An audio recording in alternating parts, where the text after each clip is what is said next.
Well, hello everyone, and welcome to another episode of the unitedgamedom podcast. This is episode 32, or more specifically, it is our Game of the Year episode, where we just go through the highlights and lowlights of 2012. Since this, of course, we're starting a new year in 2013.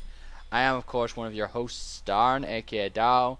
And with me once again is my Canadian buddy Dennis. Hello Dennis, how you doing Hello, today? hello. Doing pretty good. Happy New Year, everybody, and safe and sound 2013 to everybody. So everybody stay in shape. Stay alive. Since Stay alive, stay in shape, and do your New Year's resolutions where you don't keep about 90% of them. take your vitamins, say your prayers, brother. Keep in shape. Yeah. We didn't do an episode last week now because the fact is I was in the middle of a 5-day stretch and therefore wasn't really in the mood to do one. So apologies for that now. But we're just going to do it here with a Game of the Year episode anyway. And of course with me is Derek, Gigastorm C. How you doing, Derek? Hello, I'm pretty good. Stayed up a little late last night because I went to see Django Unchained in my local movie theater. It's a pretty long movie. It's like almost 3 hours, but it's really, really good. Yeah, Yeah. you could talk about more about that when we get back into, normality The regular next week's swing of yeah, things. your regular scheduled program in the next week's episode, because this is basically we're of course ditching all the, usual topics, news, games we've been playing, and our tangents now. We might have still some tangents, but basically this is going to go through a Game of the Year episode where we have put out a list of categories that we have put out, and each of us have basically chosen our sort of winner for it, like what we think is this certain category's winner. Now it's not like, we each pick a nomination and we decide overall. Now some of us actually do have the same decision for some of them, and we split in opinion and some of the others as well. And of course, we're going to have some of the usual topics you can see in most other gaming websites, but we're going to have something little sort of individual ones as well. And of course, we have our own personal top 10 lists, and also sort of United Gamedom overall Game of the Year. And I pretty much know what that's going to be anyway, Yeah. because it's probably the only one we're going to agree with anyway. Yeah. So anyway, get into sorry about that. Let's get into the let's get things going here with the first award. This award is entitled the People Like This Award for game we don't get why people like. So basically, what this award is that there's so many games out there people play, and there's certain games that I honestly don't get why people really like, and like why it's gotten such recognition, why this game's gotten recognition. I just don't understand why it gets that attention it deserves. I don't think it's that great or whatnot now, or I don't think like what I've seen of it doesn't look very appetizing, looks dull or something now. So that's pretty much the gist of that category, though. It's pretty much like it's along the lines of a game that everybody loves but you kind of hate, but not really specifically that way now. But anyway, let's get going here with Dennis's nomination.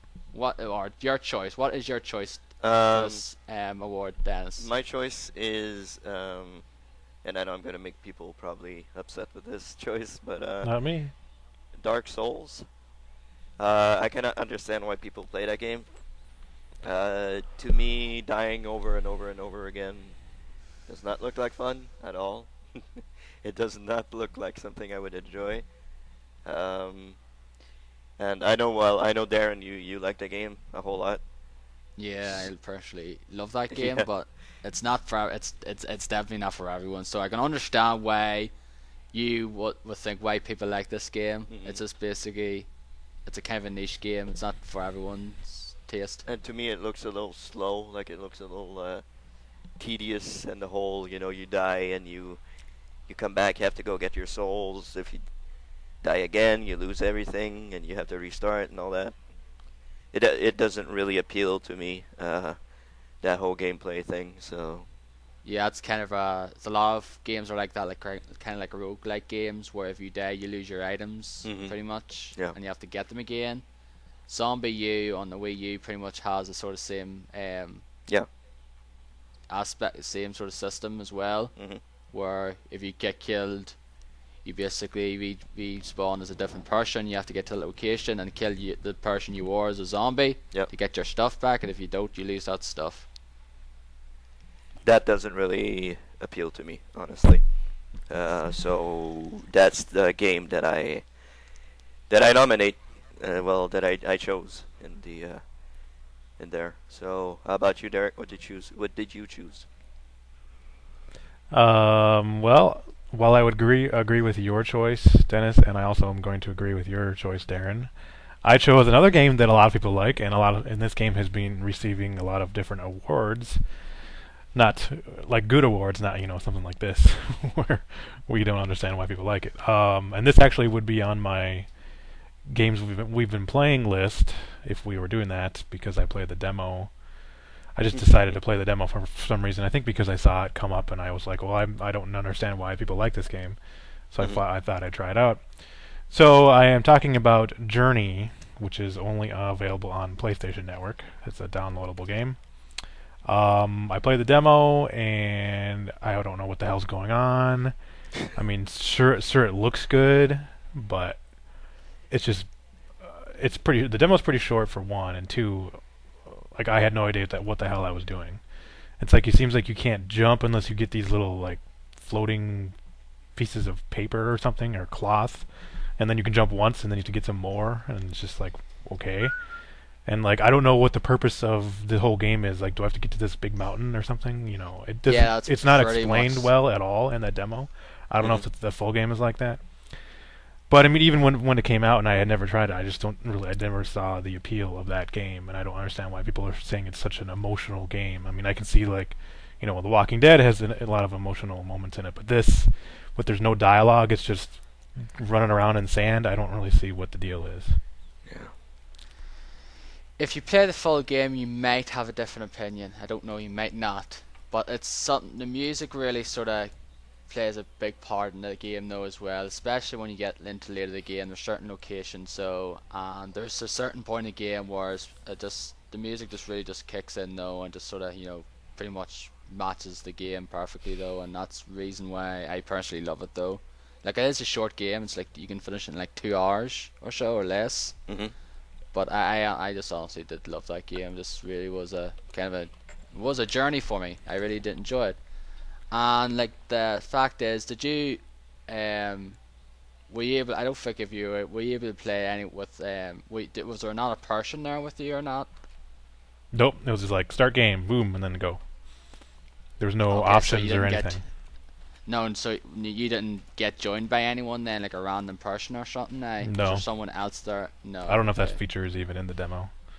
No, probably not in the demo now because I played it when it came out last year, and I got luckily enough I got to experience the game for just from one solely with one person throughout the entire game rather than having a bunch of different people throughout the you know game itself though. So I had one person and pretty much played it from start to finish with that guy, and it just seemed better with that way rather than just playing with like a bunch of different people throughout that 2 hour tenure now.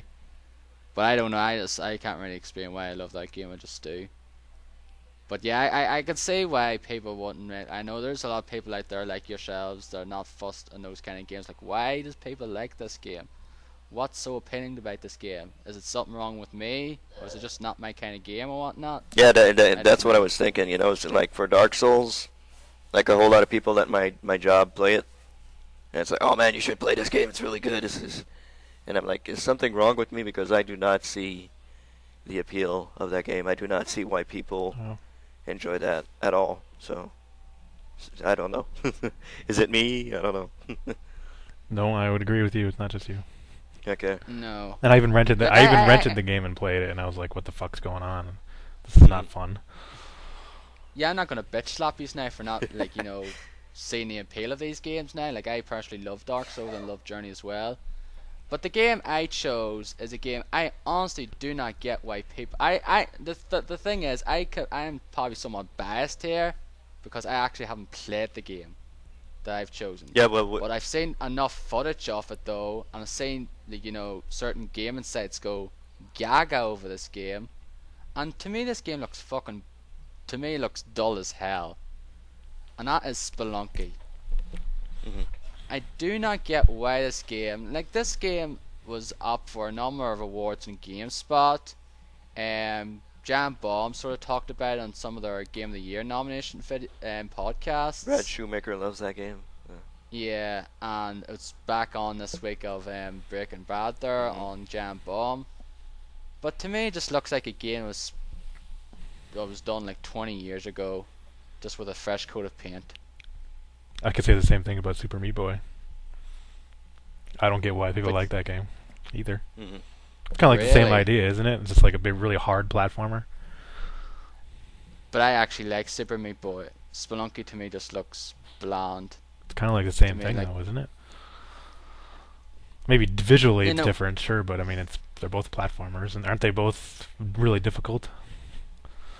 Yeah, really difficult though. But but I just like the sort of different like challenging layouts to Super Meat Boy, whereas Spelunky are pretty much just stuck in these mining areas and trying to navigate through these enemies and that there. And I don't know, it just to me just looks really bland. It looks boring, and the fact is, it just looks like a game that came out from the 80s or 90s with a fresh like a paint. A lot of indie And- games are like that nowadays. Mhm. Yeah, some of them are, but some of them do it really well, while others ones don't. To me, this is a game I don't really just understand. Like, I don't get why people really like this game. I just feel it's just one of those Xbox Live Arcade games that gets too much praise. Maybe it's just me, but like I seen enough footage of this game to warrant I'm not gonna get this game. I'm not gonna try it out anyway. Mhm. To me, it just looks boring. But a lot of people really liked it. Like GameSpot it was in their top 10 nominations, Yep. and I can think of a few other games that should have been there, but heck, different of opinion, I guess. So anyway, moving on to the next category. Dennis, take it away. What is the next category? Okay, the next category is that we stole from Giant Bomb, by the way, is the 2012's 2011 Game of the Year. What this means to us is a game that came out in 2011 that we didn't play or appreciate until 2012. So for me, and I guess for Derek, because he chose the same thing as me, is Skyrim. I actually got Skyrim last Christmas, Christmas 2011, and I didn't play it until that time, so I didn't get into the meat of the game until 2012. So that's why I chose that game. It's pretty, everybody knows that Skyrim's pretty fantastic. It's pretty awesome. So that's my choice. I don't really have a whole lot to say because I think everything's been said about Skyrim. Everybody knows how fantastic and great it is.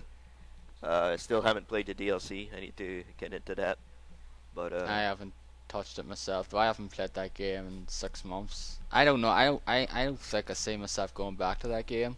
no, Nah. Like, I personally did love it though when I played it though, like in 2011 though, but I don't know, there's just something about it just didn't really draw me in as much as Oblivion did. okay. I really enjoyed that game a whole lot. So, yeah. So Skyrim is my choice, and it's your choice too, Derek. Well, I think I misunderstood this category when I put that down. Okay. I was thinking it was like the game you played from 2011 and 2012, not necessarily like for the first time. Okay. Because I didn't make it to the top 10 this list last year, and I was having trouble figuring out what to put on this. And I thought of Skyrim because I know I played it. I bought it on midnight, November 11th, 2011, and I played it well into 2012. Yeah. Especially with the Dawnguard DLC, I still have yet to purchase the Dragonborn, but I definitely will. And I played through the Dawnguard, and I played quite a bit of the game earlier in 2012 as well. But yeah, easily that game was definitely my game of the year last year, and I couldn't think of anything else that I played that I enjoyed as much as Skyrim. last year, and then did I No, continue to play this year or yeah, 2012? but yeah, but still, if something you still played it well into 2012, then it's still going to be a good game for you though. Anyway, it's still like a 2012 2011. Basically, if you still played in 2011, I guess that's fair enough anyway. Hmm. But like that's just sort of what I felt for this award anyway. The one that I feel is the one you sort of didn't really play until 2012. But if you still like played it in 2011, but still fully appreciate it and played for a good chunk of 2012, then that's dead on. That's all right in my opinion. The game I chose is a game that me and Dennis played through entirely in co-op. Last summer there, Hmm. on the PC, and I personally, it came out very late last year. Yeah. It came out in 2011, December 2011, and that game is trying to. So like I said, I didn't really touch it until 2012. Now, me and Dennis played through entirely in co-op, and we just had a blast playing through that game. Yeah. It was great. Um, Very enjoyable game, fun co-op gameplay, just navigating through the certain areas, fighting the different enemies. But the main thing about this game is its highest praise is the game looks absolutely fucking gorgeous. Yeah. It's fantastic. It is without a doubt one of the best looking games I've ever seen. It is. From a artistic perspective, just some of the landscapes you see are just like some of the lighting and that there just looks glorious. So, Mhm. and if you have a good PC to running on and have it like everything in like high or max settings, you basically get its full visual splendor. Pretty much, it's just a really lovely looking game though. Yeah. And I've have to go back and play through the DLC now sometime in the future. Mhm. If you're up for it, Dennis. Yeah, sure. No problem. But that's the one I chose, though. It's too like the Train 2 is absolutely beautiful game, very fun game co-op, and some good music as well. Just really enjoyed that game. Yep. I've played some of the first one now. I got on the PS3, but it doesn't have online co-op, so therefore it won't be as good. Mhm. So anyway, moving on. Derek, what is the next category? Well, the next category is pretty self-explanatory. It is most disappointing game of 2012. Do you want me to pick mine now? Yep. Yes, you go Okay. with it. So, like many people, my most disappointing game for 2012 is Mass Effect 3. I had huge, massive expectations for this game. I thought it was going to be, amazing, and I was so excited for it to come out. All the hype right after Mass Effect 2, Mass Effect 2 is one of my favorite games of all time, definitely, and it's definitely, I still think it's the best Mass Effect game. Agreed. And with the third game coming out, the end of the trilogy, you're expecting just something amazing. But unfortunately, with the story stuff that we got, and like a lot of the focus on action more than like the RPG elements, it was a huge disappointment. And I think I've made my thoughts on this game known several times on this Yeah. podcast. So I don't think I need to go in too much detail, but the problems with the ending, of course, and then even the main story of the game is everything's kind of wrapped up so quickly and like a nice little bow, like with all the little storylines that they finish up so conveniently, and the whole like Earth is getting Yeah. attacked by the Reapers while you're running off and doing all these things, and you're eavesdropping on people to get quests. It was just like a really weird game and really disappointing. Mhm. That said, the multiplayer, actually, I really was surprised about the multiplayer and how much I enjoyed it. Yeah. I will say that about the game. Yeah, like I have to sort of agree with Derek there because the fact is it's also my most disappointing game because like Derek I really loved Mass Effect 2.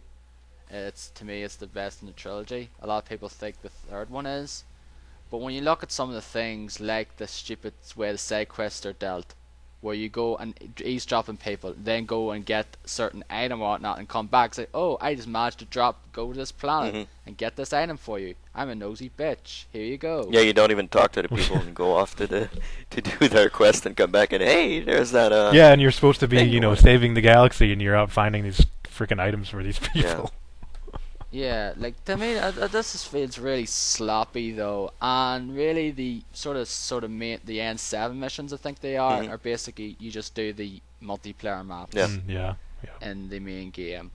Like there's none of those like great side quests in the second one where you, like the loyalty quests, where you sort of find out more about the backstory of certain characters. So there's nothing along those lines in this one, and like some of the characters don't get as much attention as other characters do.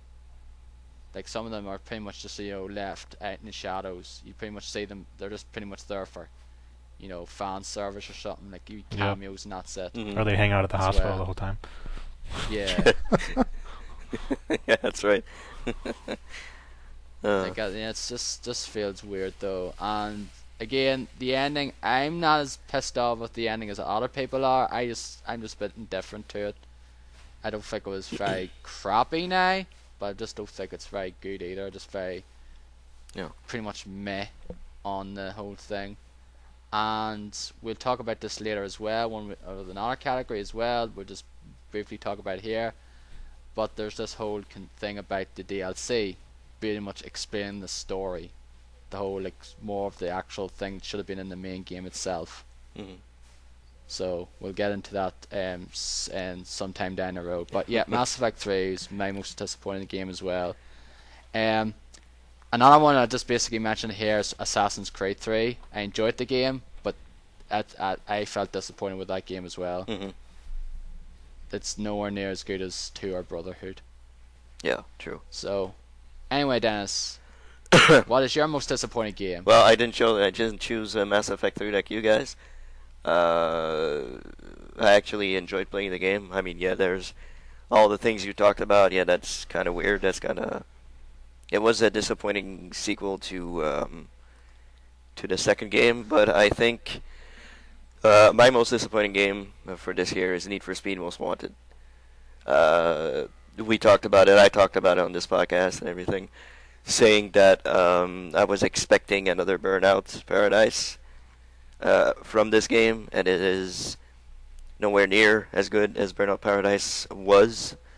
I haven't even touched a single-player campaign because after I played Forza Horizon and saw how amazing that game was, I didn't even want to touch this one. Played some multiplayer with Derek. That's not very good.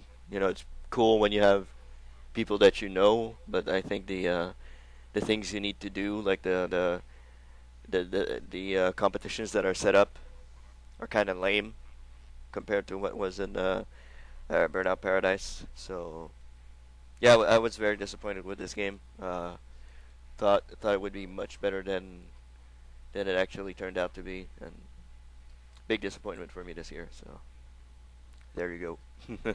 That's my choice.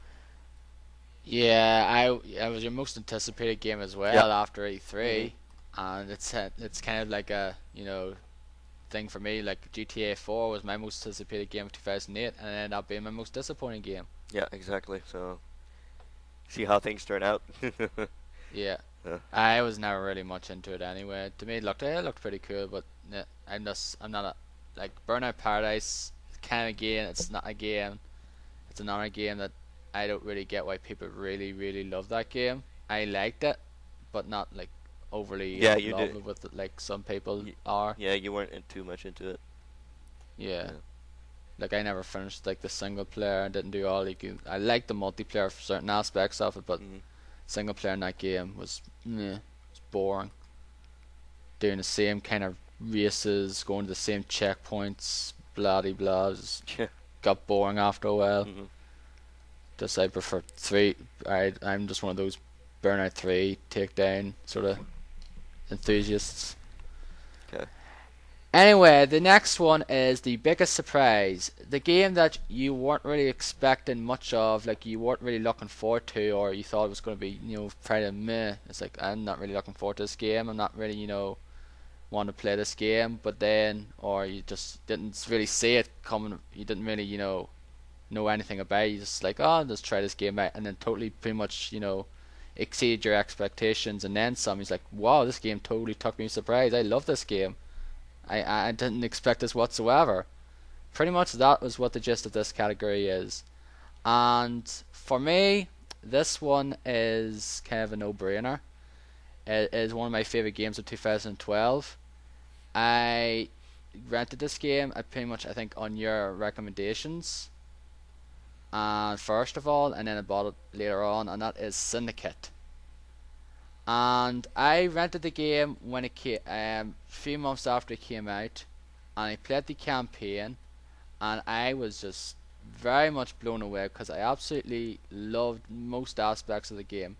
I loved the look of the game, the way it looked, the cyberpunk setting. I loved the different powers you used, the breaching like enemies, breaching like cameras and all that there, turrets. Ripping the chips out of certain enemies and getting new, power-ups and that there, and some of the gunplay is just brilliant. Running up and hitting the right stick to execute enemies, and the soundtrack's pretty cool as well. Just the whole look and feel of the game, I just feel is just, spot on. And once I actually got around to playing the co-op, a few months back as well, I just really just basically ignited my love of that game and absolutely love that game. And the biggest crime I have to commit though is I never bought this game when it came out, and therefore I'm one of those ones guilty for not buying it when it came out, and therefore it got shit, sales, and never got any DLC, Yeah. which they were supposed to do, but due to like lack of sales, due to how bad it did, they never went around and they never got to do that. Yep. So Derek, what is your biggest surprise? My biggest surprise of 2012 is Far Cry 3. I remember seeing the E3 stuff, and it looked, it was kind of interesting, but I wasn't, really excited or anything. And then I remember seeing some footage of like the co-op, and I thought it looked really bad. I was like, I just pretty much wrote it off as like, oh, okay, this looks like pretty crappy game. I don't think anybody's really going to care about it. And that seemed to be the case with pretty much everybody, I think, at the time. Like, nobody was really talking much about it or excited about it. Yeah. And then when it came out, it seems like everybody, especially on Giant Bomb, was like my main source of video game news and everything. Like, pretty much everybody there loves it. I know there's some issues with the story. I have not yet finished the game, but I was really surprised at how much I enjoyed the game after when I first rented it. I rented it on Redbox, and then I actually got it as my surprise, like kind of like a surprise after Christmas present that my wife bought me Far Cry 3 like a few days afterwards, after Christmas. So that was really cool. Yeah, and this actually would be in my Games Now playing list if we were doing that, because I've played probably like at least 15 hours, if not closer, 15 to 20 hours of this game, and I really, really do enjoy it. I really like the open world. Just the look of the game. I'm sure I'm playing it on 360, so I'm sure it's, I know for a fact that it's way better on PC. I don't have a PC that can handle it, unfortunately. But Same here. it's really fun. I mean, doing all the like outpost missions, doing like the wanted dead or alive or no, I think it's just called wanted dead missions. Like the hunting ones, you can get some like really rare animals to upgrade your like ammo capacity and your weapon holsters and all that. That's pretty fun. And doing the hunting where you skin bears and deer and sharks and shit to like upgrade your capacities on your different items. And the radio towers, those are cool because they're kind of almost like little platforming puzzles. They're not too difficult though. I mean, it's not like Super Meat Boy or something like that. They're just the waypoints of this game. Yeah. The what do you call them in Assassin's Creed. Yeah. The viewpoints. I mean. Oh yeah, well yeah, yep, they're like that. You kind of once you climb up the top, you do something, and you can view that part of the map. Yep. Um, I really enjoy that. Actually, I do enjoy the stealth too. I know a lot of people have said they have had trouble with it, but I really haven't much at all. No, me Um, neither. I think for me, stealth games work best when they're really rewarding. Yeah. Like with this game, I think it's really rewarding because when you do a takedown, you like sneak up on somebody and you like freaking slice their throat, or you like stab them like right through their chest. Or if you upgrade your takedowns and you can kill one guy and then take his knife out and throw it at another guy and kill another guy right away, Oh yeah, that's that's really fucking fun. awesome. That's That's awesome. really fun. I mean, it does not get old either. No, no, never. That's one thing I really enjoy about the stealth in this is that it's rewarding. A lot of games, the stealth is just not rewarding. Like the Deus Ex Human Revolution, where for one you're encouraged not to kill anybody, and if you do, it's pretty easy to get spotted in that game, and it's just the kills Yeah. or like the takedowns are just not that fun. And I think they Same only have thing like as one Assassin's or Creed. two animations anyway. Mm-hmm. So I mean, I really like that. I mean, sometimes it really gets kind of upsetting when I'm trying to do an outpost and trying to do it without getting seen, and then something weird happens, like a freaking leopard comes in, like out Yeah. of nowhere, and just starts attacking these dudes. A bear. That happened to me with a bear. Fucking. It was weird because Fucking I had one where it was a leopard or something came in and killed every guy but one. So I was like, Yeah. okay, I'll just walk up to this guy and walk up behind him while he's dealing with this leopard and kill him. Hmm. So then the leopard jumps on the guy, and somehow he sees me right before he dies. I was like, what? So, I mean, that was kind of annoying. Sometimes I've actually restarted or like reloaded a Yeah. save just so I can try and get the undetected, because you get like, a huge amount of XP if you Yeah, do that. 1500. Yeah. 1500, yeah. But even still, just doing the outpost without doing it all undetected is pretty fun too. Yeah. Because you can usually take down a few guys using takedowns, and then you can just shoot the rest of the guys if you want. But it's really fun. I'm surprised how much I like it. I was expecting nothing from this game at all. I mean, I had pretty much written it off completely. Mm. Yeah, I've played a bit of it now, but not as much as some other people are. It just hasn't really drawn me in as much as it has, like yourself and Dennis now, Mm-hmm. and like a few other people. Like I still think it's a good game, but it's just I haven't really been addicted to it. I haven't been going around spending hours on end, going around getting all the different, hunting all the different animals and getting the different upgrades and the skills and all that there. Whereas the weird thing as well, like it isn't the skills, it's like wherever you get a new skill, a new part of a tattoo's made on your arm, Yeah. Yeah. which is kind of weird. But yeah, like the game still looks pretty good on the 360 now, but I know for a fact like Dennis's experience and at its best Oh with yeah. the PC he has, like I couldn't really like I looked at the recommendations it needed, the recommended settings. I checked it, tested my thing out, and I think we just got like minimum settings pretty much at the end of the day. Hmm. Therefore, I wouldn't have looked. It pretty much, I might as well just be playing on the 360 if it's going to be the same way there. Yeah. So, what is yours, Dennis? Although I agree with both of you, especially Derek, about Far Cry 3, I expected nothing from that game and very much enjoying it. My biggest surprise of the year is Binary Domain. I had absolutely no expectations for this game. I didn't even know it existed. Kind of like Syndicate a little bit. I didn't know that it existed. Then I saw the quick look on Giant Bomb. Then I went, hey. Yeah, that's pretty much the same way with Syndicate with me as well. Yeah. Like I didn't even know about the game. I don't think I knew about it as well until like I seen the video, like the review and the quick look. Hmm. I saw the quick look for Binary Domain and said, hey, this looks pretty interesting. The way that you shoot down the robots and they keep coming at you and all that. This looks pretty cool. So I went shopping and went to the video game store, and the guy said, hey, we have it for $20. I said, yeah, really? $20? Okay, well, I'll buy it. I'll try it out. I wasn't long out either though. I think Mhm. like it was only like a few weeks or something when you got it. Yeah, he said this game isn't selling at all, so we dropped the price to $20. I'm like, okay, cool. So I grabbed it, came home, played it, and absolutely adored that game. It is one awesome game. Like, people kind of say that shooters are all the same now. They haven't played Binary Domain. They haven't played Syndicate. I mean, those are two games that are completely different from everything that is out right now. Binary. I wouldn't say that about Binary Domain now because to me it's just basically sort of Gears of Gears of War was War. robots. Yeah, well, I mean, Clone. yeah, okay, but you do have a story. You do have characters that you like. You know that, funny story. Characters that are kind of you get attached to, and Big yeah, Bo. Big Bo and that French robot there. That's pretty cool. Kane. Yeah, you kind of get attached to those guys, and I thought it was a really really good game. I really enjoyed it. Thought the story was pretty good also. So absolutely out of nowhere. Really loved Binary Domain. Great game. If And you haven't you- played it, play it. And yeah, the unique aspect as well is, even though it doesn't really work, is you can have your headset though, and you can like respond to certain things Mhm. your your party does. Like you can go do like say fire, and sometimes they do it, and sometimes it seems like you're not saying that properly. Yeah. It just seems to work, half the time. And also you have your little build up your levels with the characters, so Yeah.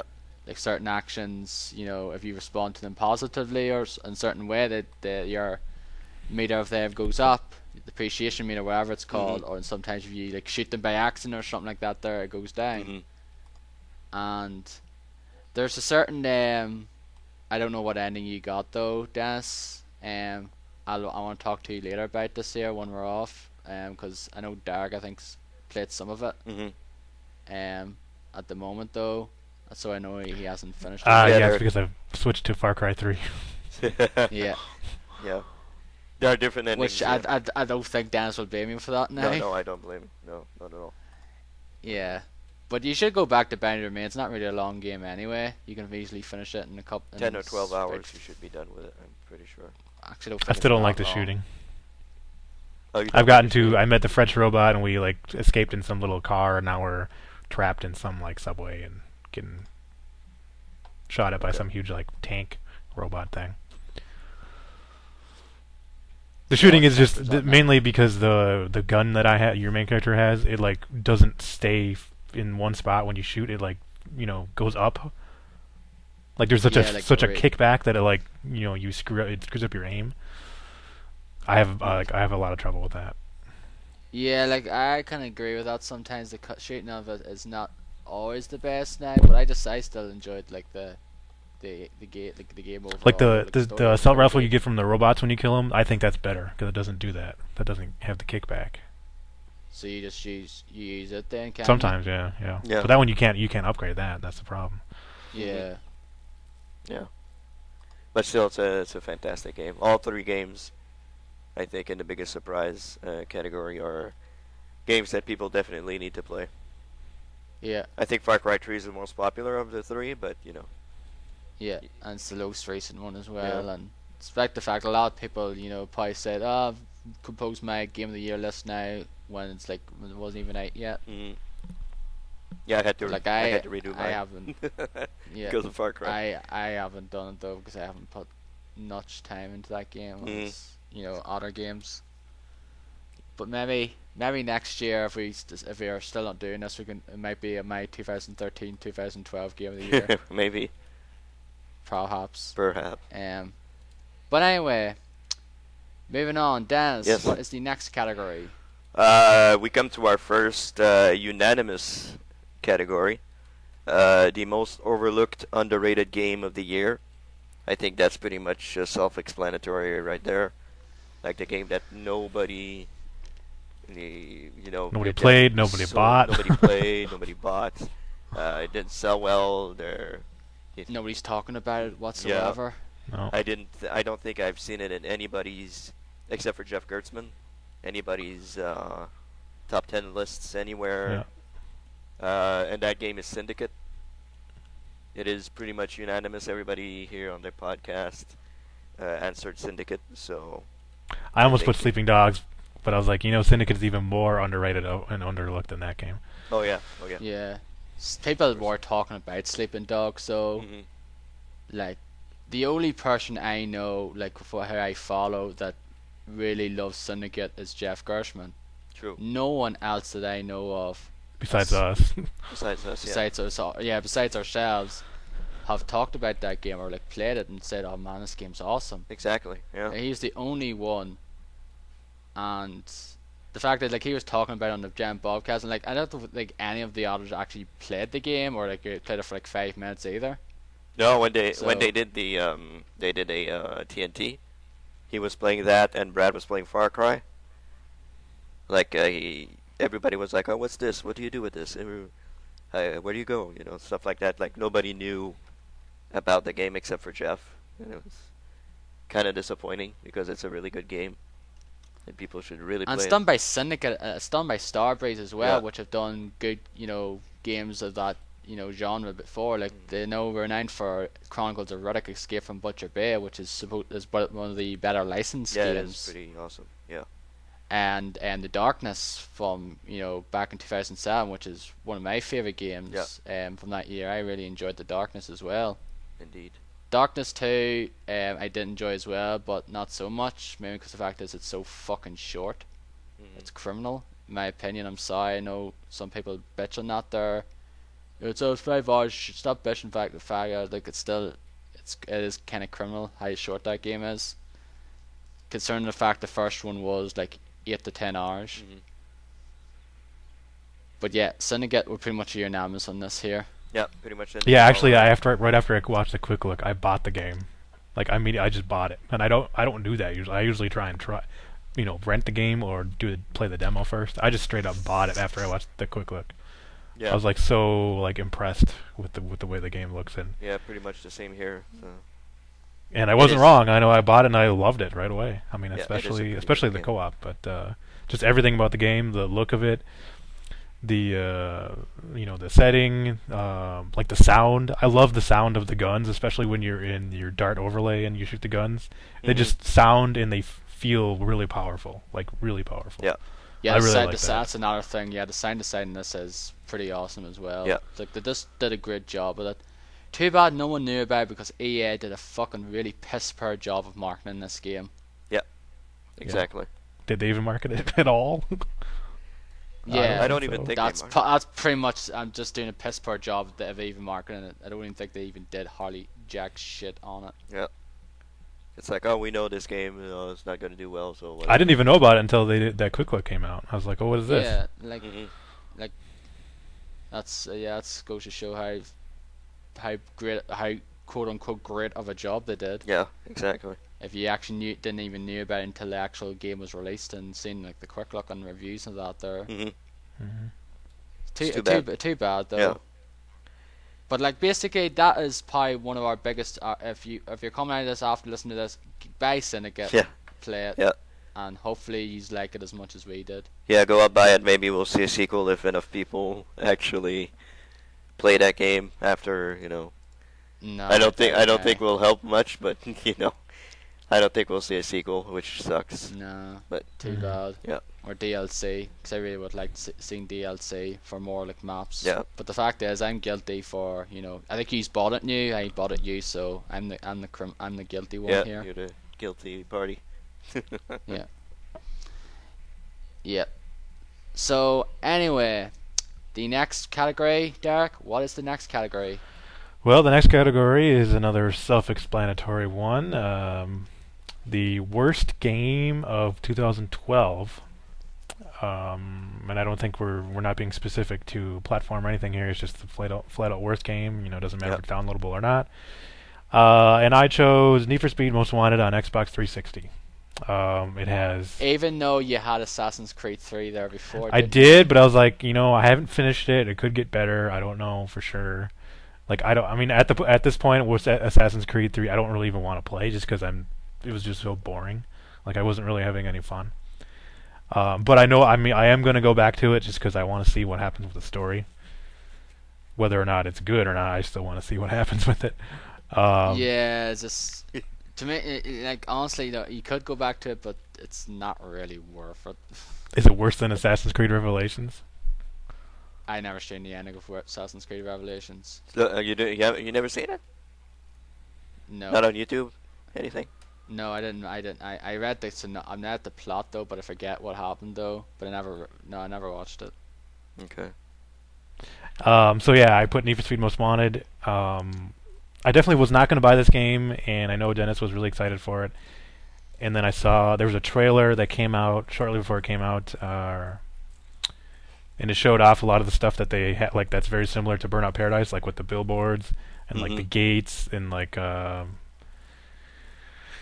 the online type of matches you have where you have to go to this point, go do this jump or try and do this many near misses or this many drift yards or whatever. I was like, that's basically Burnout Paradise, so I'm it's like kind of intrigued by that, and I picked it up, and it's just it falls short of being Burnout Paradise. It's definitely not better. It's worse. Yep. Even the Most Wanted part of it is worse than the other Most Wanted game that came out on the original Xbox. Like you have a Most Wanted list of cars, but there's nobody driving them.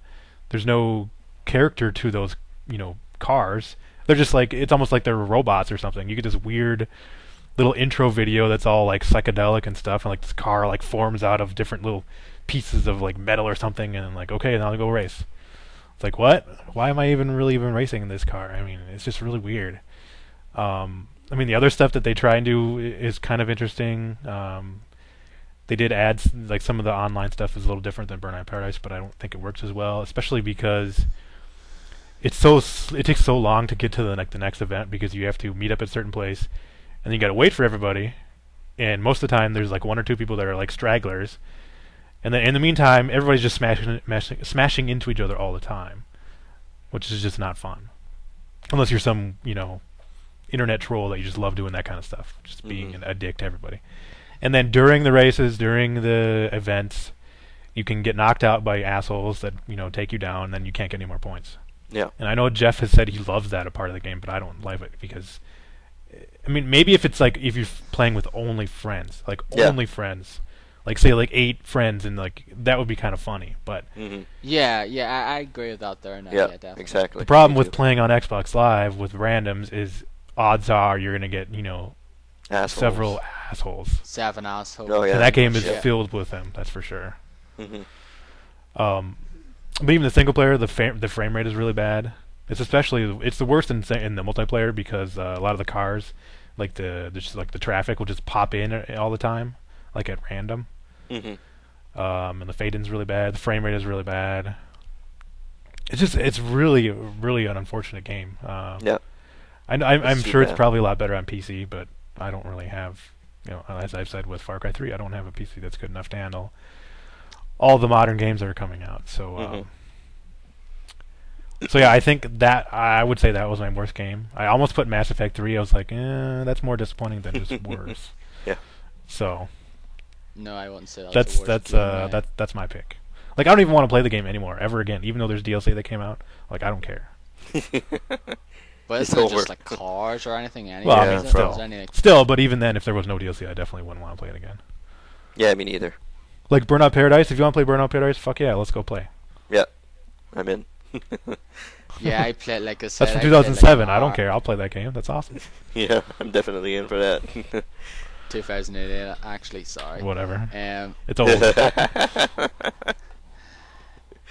I played like an hour and a half of it there, like in November, and I just basically said, "Yep, I'm not getting this game anytime soon." No, don't even get it on rebate or anything. Just fuck that game. No. I know a few people are really loving it though. Like a few people I know, but it's like, yeah, this game's not for me. Those people haven't played Forza Horizon. That's their problem. Yes, exactly. So. Like I personally, I think that's the better racing franchise game this year. Indeed. I'd rather play it than play with Need for Speed with assholes. So anyway, Dennis, what's your worst game? My worst game is called Crater. This is a game that I saw once again in a quick look on Giant Bomb. I saw Vinny play it, and I was like, hey, this looks. I was in my Diablo 3 groove, I guess, and this looked a little bit like Diablo 3. So I was like, hey, this looks interesting. I'll go get it. It was like $10 on Steam. I just got my new computer, so I was like, hey, I'm gonna try it out, see how it goes, and downloaded the game. It was pretty cool for the first, I mean, maybe hour, 2 hours or something, and to get Yeah, in. it sounded like you really liked it at first. Yeah, Yeah, that's the thing. yeah, It did. exactly. Yeah, I did, because it was really interesting. Like the first couple of hours, it's this is cool, this is fun, this is great. And then you go to the same places, like the places look exactly the same. Uh, you go into a forest, the forest look exactly the same like the other 5 forests you've been in. Um, I got to a point where I could not continue because I was too underpowered to beat the villain or something like that was blocking my path. So I would have had to restart the game from the beginning, and because you didn't have a place to go to respect your character. So I would have had Can to you like restart the game. grind levels or anything? No, because I had to go there to continue. And I misspec'd my character, so it wasn't working really well. And I was like maybe 2 or 3 hours into the game, so I'm like, fuck this, I'm not restarting from the beginning. Screw this crap. So I stopped playing it and never touched it again. And I said, yeah, that crater is not very good at all. It is not a good game. It is very, very generic, very a poor man's Diablo 3 or Torchlight 2, or it is really bad. If you want to play a game like that, play Torchlight 2. 100%, 1000% better than that. So Hell yeah. yeah. So yeah, Crater is my worst game of 2012. And what about you, Darren? What is yours? I actually had something else in mind though as well before, but I actually changed it though. Like I can't really think of anything that I consider really bad now, like really shit, Mhm. like so broken it hurts or anything, like Steel Britannian or anything like that now. Mhm.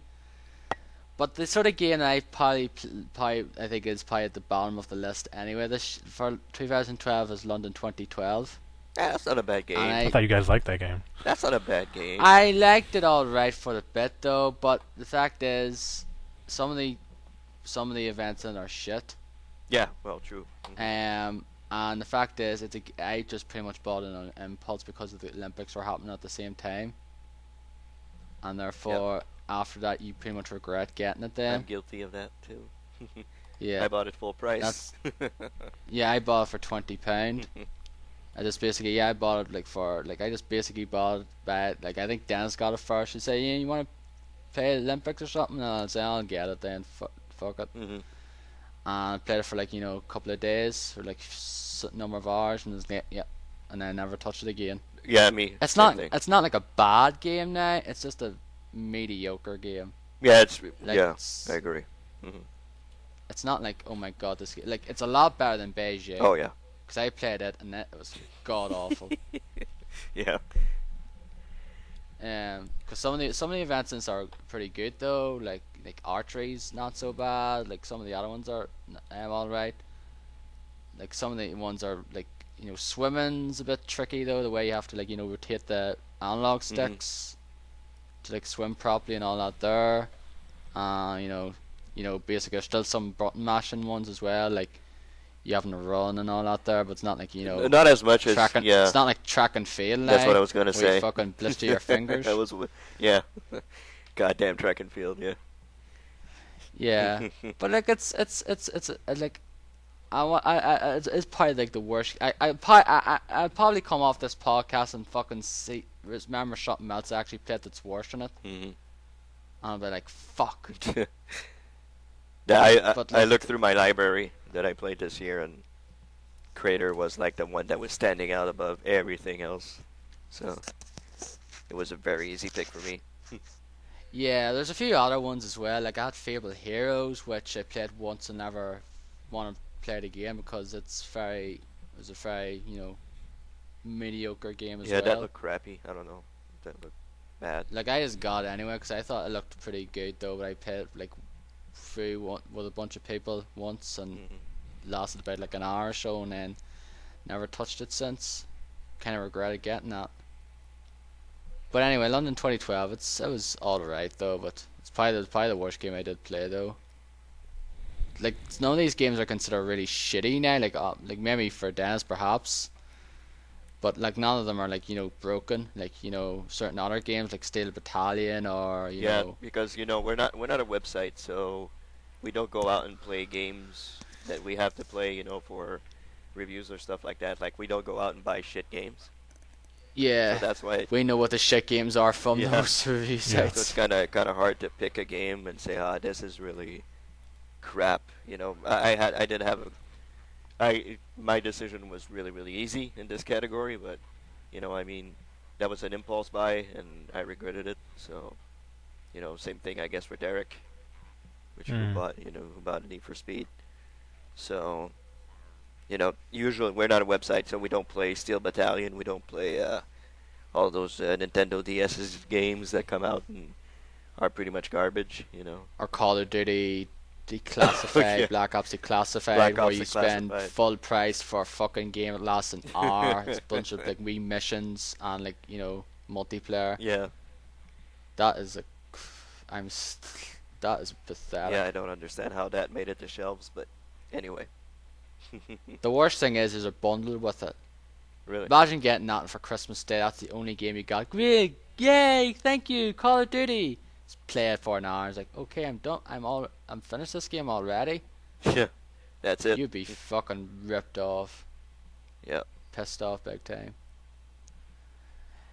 But anyway, moving on to another one stolen from Gamedom, but we named it something different. I named it the Just Bloody Stop It Award for Worst Trend. Mhm. What did you choose, Dennis, for this? I believe actually you and Derek pretty much chose the same thing, except you sort of Phrased worded it yeah, differently. phrased it differently. I said, well, I think Derek is pretty much in agreement with what I said. DLC that should be in the main game to begin with. And Giant Bomb also said that, like, for instance, the biggest example we can come up with is Mass Effect 3. That Leviathan DLC, which should have been in the main game to begin with. Also, the From Ashes. From Ashes, yes. That was exactly. available at day one, but you had to pay for it, or if it was free if you bought the collector's edition. Mhm. which I did. Like that Yeah. that definitely should have been in the game. Because Yeah, exactly. well, both of those apparently provide crucial plot elements, which I did actually experience the From Ashes, Mhm. and that was very I wouldn't say helpful, but it definitely added a lot to the story. Although I do there's a couple missions where I did not bring that character along, and I regretted it. Mhm. Did But, you bring him to Thessia? Was that the one where you're looking at all these like artifacts? That was the Sorry Home Yeah. World. Yeah, I did bring him there. Yeah, he's Yeah, basically me too. Yeah, I saying bought it. he's basically saying that the Asari are just like nothing. They're just I don't know what's the word I'm thinking of. Inferior. Yeah, pretty much. Yeah, Yeah, because I brought him and Liara with me yeah, me too. in Yeah, that I one. did. Yeah. and it was pretty good. Mhm. But yeah, that should have been in the game to begin with. There are plenty of games like that. Darren, you played Asura's Wrath. Asura's Wrath, Yeah. yeah, That's and the that's same another thing, one. yeah. A few people criticized for were the sort of probably pretty much the true ending, the true finale of that game is DLC. Mhm. And Yep. despite the fact I did pay for it, I actually really didn't like it as well. Still think it's pathetic that some companies decide to do this nowadays. Mhm. Mhm. Where you're not getting the full experience now. You pay $60, you pay 40, 50 pound or whatever, but no, you're not getting the full experience now. If you want that more of this experience, if you want the true ending, if you want the full information, you're gonna have to pay up more. Yeah. And to me, that is so fucking dirty and devious and just really. Yeah. It's Like, we've paid enough of the game already. We should get a thorough line. Should get a conclusion. or if you're gonna Not do that, some- make it free. At the very least, make it free. If it's gonna be DLC. Yeah. So, Don't fucking pay us more than we have to Yeah. because of that. but it should be in the game, and I hate. We could go on the debate for this for a long while, but I hate when you download something and you see that it's 108 kilobytes. And Yeah. You go, oh, it's already on the disc. Great. Yeah. That happens a lot. But A lot. that that's a lot with mainly with Capcom games. Yeah. With their costumes and things like that as well, and there is like a lot of on disc DLC as well nowadays, Mhm. which some of it I can some of it I can sort of I can sort of agree with though, but some other times it's like, really, you're paying this much you're paying for this? Mhm. I don't know. Yeah, so that's disgusting. That has to disappear. It's a very bad trend, Yeah, and it has to go. I completely agree with that though. I think it's pathetic, and like there has been DLC in the past now, but it sort of has come into fruition with this whole trend here this year. Mhm. Games like Mass Effect 3, Asura's Wrath, and hopefully some people will learn their bloody lessons Mhm. for 2013 and give us the bloody full experience Out on of the the box. disc rather Yeah. than having to flip and hog another £5-10 for actual information. Mhm. Like watching that like the Thanthin DLC, like the quick look, the Game of the Year quick look thing for it, and then finding out the information about the Reapers and how they actually were the origins of them and all that. There's like, Mhm. why can this not be in the main game? Yep. Yeah. Exactly. Yeah. Like that's one of the biggest fucking things, one of the biggest bomb like things in the game that you should have been in the main game rather than having to pay more money to unravel that information. Mhm. Yep. It's a crime. And I'm assuming probably was EA Bioware pretty much blamed for that, both of them. Probably EA. Probably EA more than Bioware. And I think some people feel that I think Bioware was actually rushed to get Mass Effect 3 out. Yeah. Probably, yeah. I'm thinking Therefore, that's what happened. Honestly, because Bioware are not the kind of people that would do that. I don't think so anyway. but the thing was, this game was Mass Effect 3 was originally supposed to come out in late 2011. Mhm. Yeah. So what would have happened if it actually did come out and that date wasn't delayed? It'd be Yeah. even worse. I don't know. Even worse, probably. Yeah. Who knows? Yeah. It's very sad. And Darren, you chose something else. I chose something else. You probably won't experience it though, but it's over here though, especially though. It's like there's certain digital releases now where you're paying more than the actual retail price, and it's mainly to do with fucking games from EA and Ubisoft, especially. Those publishers or developers or whatever.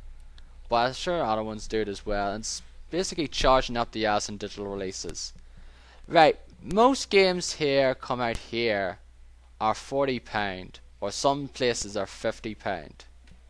Mhm. But when you go on certain sites like PSN or Xbox 360, Xbox Live, you're going to say priced at £60 or £650 odd pound. And I've seen that a lot. Seen that a lot this year, and I am not going to fucking go. I'm going to pay 50, 60, £10 over the retail price just so I can sit here in the convenience of my own house and not go to the store and buy it. Yeah, it's the convenience fee. That's why they're charging more. Yeah. You can have it, And right now. You don't have to go get it or wait for it to come Yeah, in mail. but You just have it. Yeah, but the fact is, I can just go downtown and buy it, and it'll take me fucking shorter time to get it to do it than for it to download, in most cases, as well. So why would I pay £60 for it when I can go downtown and come back within 20 minutes and not have the game already, and it's still bloody downloading, it's still a couple of hours to go or whatnot. Well, sometimes That's- you just don't want to leave the house, I guess. Yeah. But the thing is, though, I kind of did do something like this. I'm being a bit of a hypocrite, though, because I actually did download new Super Mario Brothers U on Christmas Day, and it was £50. So Jeez. I kind of am guilty of that doing this here. But the fact is, there was nowhere around here selling Wii U games except for one place, and since it was closed. And it was Christmas Day, therefore I said, fuck, you know what, I'm just going to do it anyway. It wouldn't have been that much dear anyway, because usually I think the prices were selling it in stores were like £45 anyway, so it wasn't that much dear, even though it's still fucking dear though. But like most other games, if you go on PSN here in Europe, you see games from like Ubisoft and EA, they're like £60. and like even pre-orders as well. You pre-order digital games, like what the fuck? But then again, Steam's been doing that for a long ass time now. But I don't know if you actually can, preload them on PSN now, like you can do on Steam. I have to find out about that now, because it'll be kind of stupid if you can't. You have to wait until time comes and then you can download it. But anyway, that is my sort of choice for this award. But I do pretty much agree with your choices, Dennis and Derek. Mhm. The DLC is pretty much a crime, in my opinion. So, Dennis, what is the next category?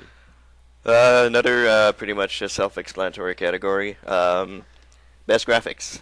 This is pretty much across every platform. The choices that were made were pretty much, I guess, taken every platform into consideration. My choice was Far Cry 3, and Derek's choice also. For PC, Far Cry 3 on PC looks absolutely. I can't even describe how amazing it looks. There's sometimes that I'm just walking, or I just climb a tower and I just look, across the plains, look across the ocean or stuff like that, and watch the sunrise, or it's just plain gorgeous. The game looks just plain gorgeous. It is a very, very good looking game. When we're used to shooters that look all gray and black and beige and all sorts of brown, yeah, gritty colors and all that, and you get into Far Cry 3 and this luscious jungle and leaves and flowers, leaves everywhere, the blue ocean, and it just looks phenomenal. It looks amazing, and I have like all settings very high on my PC, and it still has a couple of when there's a lot of action on the screen, it kind of glitches a little bit, it kind of chugs along a little bit, but it still it still looks fantastic. It's a very good looking game, best looking game of the year by far. Special mention to Halo 4 on Xbox 360, which looked absolutely amazing. I honestly agree with that. It's definitely it looks absolutely amazing as well. Yeah. Like some areas, me and Des are going, "Ooh, this looks very nice." Yeah, for an aging console like the Xbox 360, having Halo 4 look that good is pretty damn amazing. It looks really, really great. So special mention to that. Definitely, probably one of the best. It's probably one of the best looking console games of the year. Oh yeah, by far. Derek, you chose the same thing as me. Yeah, even though I am playing it on 360, I know that the PC one is way better. Even still, the 360 one does look quite good. Mm-hmm. Just like all the trees and the grass and everything, the environments look really good. Yeah. Frame rate definitely is not as good, but Mm-hmm. it's probably I think it's definitely the best looking game that I played this year for Mm-hmm. sure. Looks phenomenal. Yeah, I'm kind of the odd one out here because I chose a completely different game to use too. I chose Journey. You're gonna see that talked about a few more times here. I'm sorry, I'm kind of the fanboy here. Well, I wouldn't say I'm a fanboy, but I really did enjoy that. Like, you might criticize, why do you like that game? Like, the fact is, it is pretty much it's like a desert in certain most other areas. So, but if you go through later in the game, there is certain different looking areas. So, and just the whole look of the game to me just looks amazing. Though, just some of the lighting though, and just look gorgeous. So, and I think Patrick Klepek said it best on the Jam Bombcast. Any picture of that game could be used as a PC wallpaper, desktop wallpaper, Mm-hmm. and I completely agree. It just looks absolutely gorgeous. So, especially the last area in the game, it looks just phenomenal though, and I really just think it's a beautiful looking game from start to finish. Mm-hmm. It's not like your AAA title like Far Cry 3 or Halo 4 or anything like that now, but I'm not criticizing those games. They still look great. Another honorable mention I have to say as well is Sleeping Dogs on PC as well. That looks True. fucking awesome as well. Yep. Especially the rain. when it's raining, Mhm. and like the way just you see your fellas, like your character soaked in like the rain on like the rain stain on the ground as well, just looks mm, just great. Yeah. Agreed.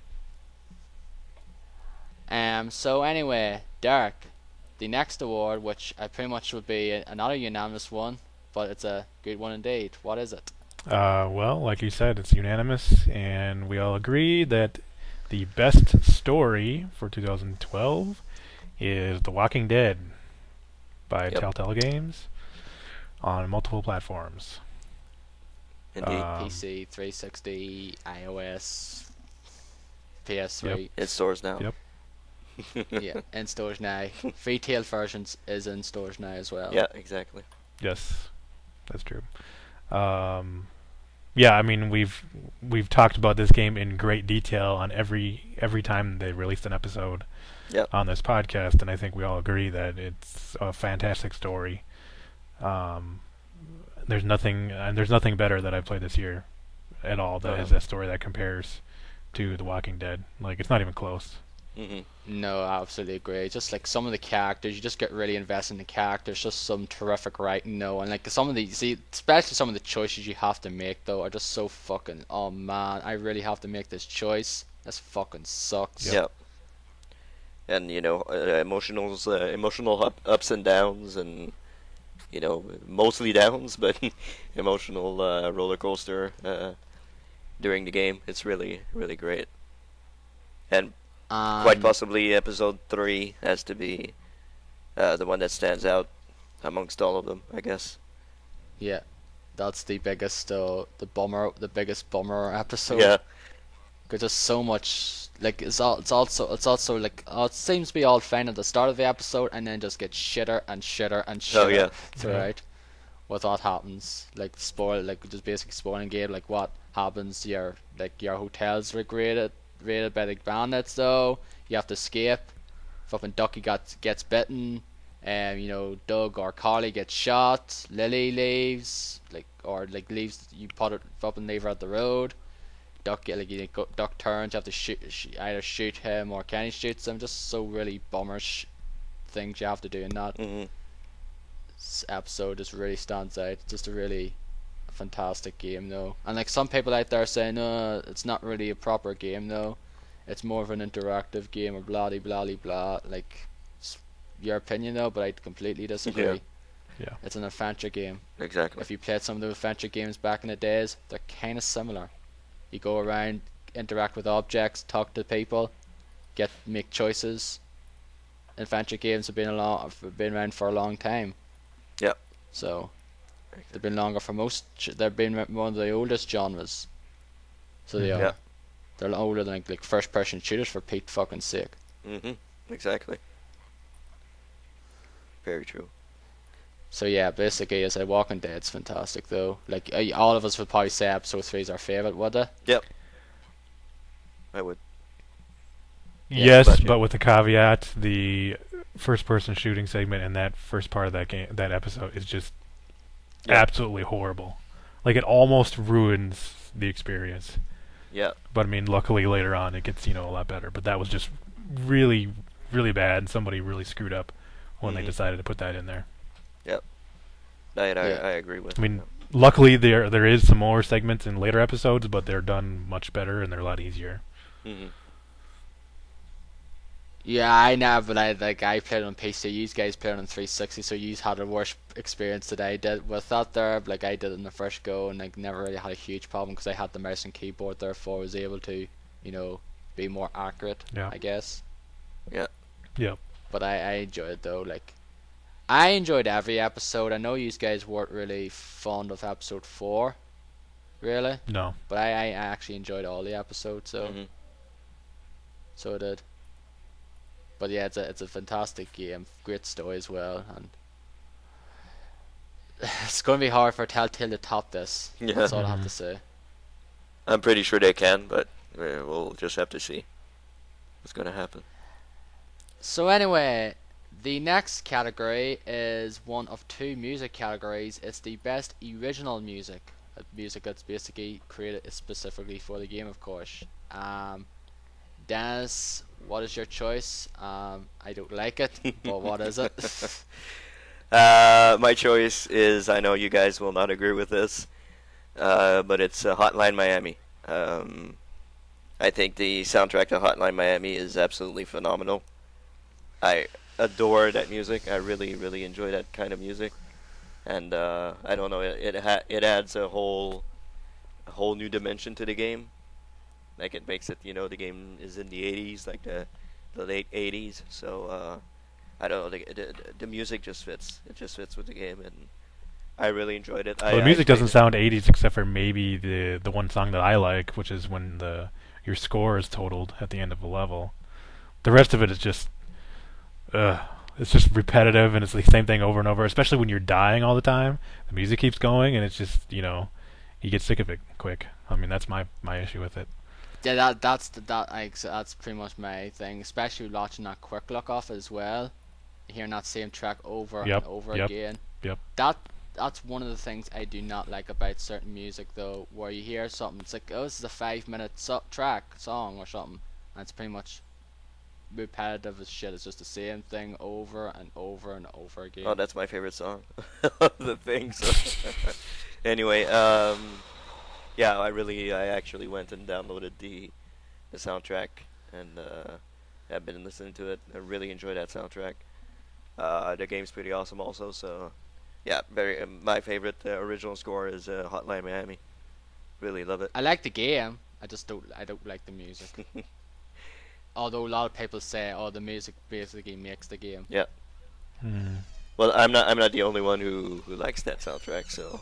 Yeah, I know. Yeah, Jam Bomb pretty much gushed all over it. Yeah. But yeah, that's my choice. What about you guys? What about you, Darren? Mine again is Journey. As I told you, I was going to bring up again. Yeah, I absolutely just love this game. So I do. Mm-hmm.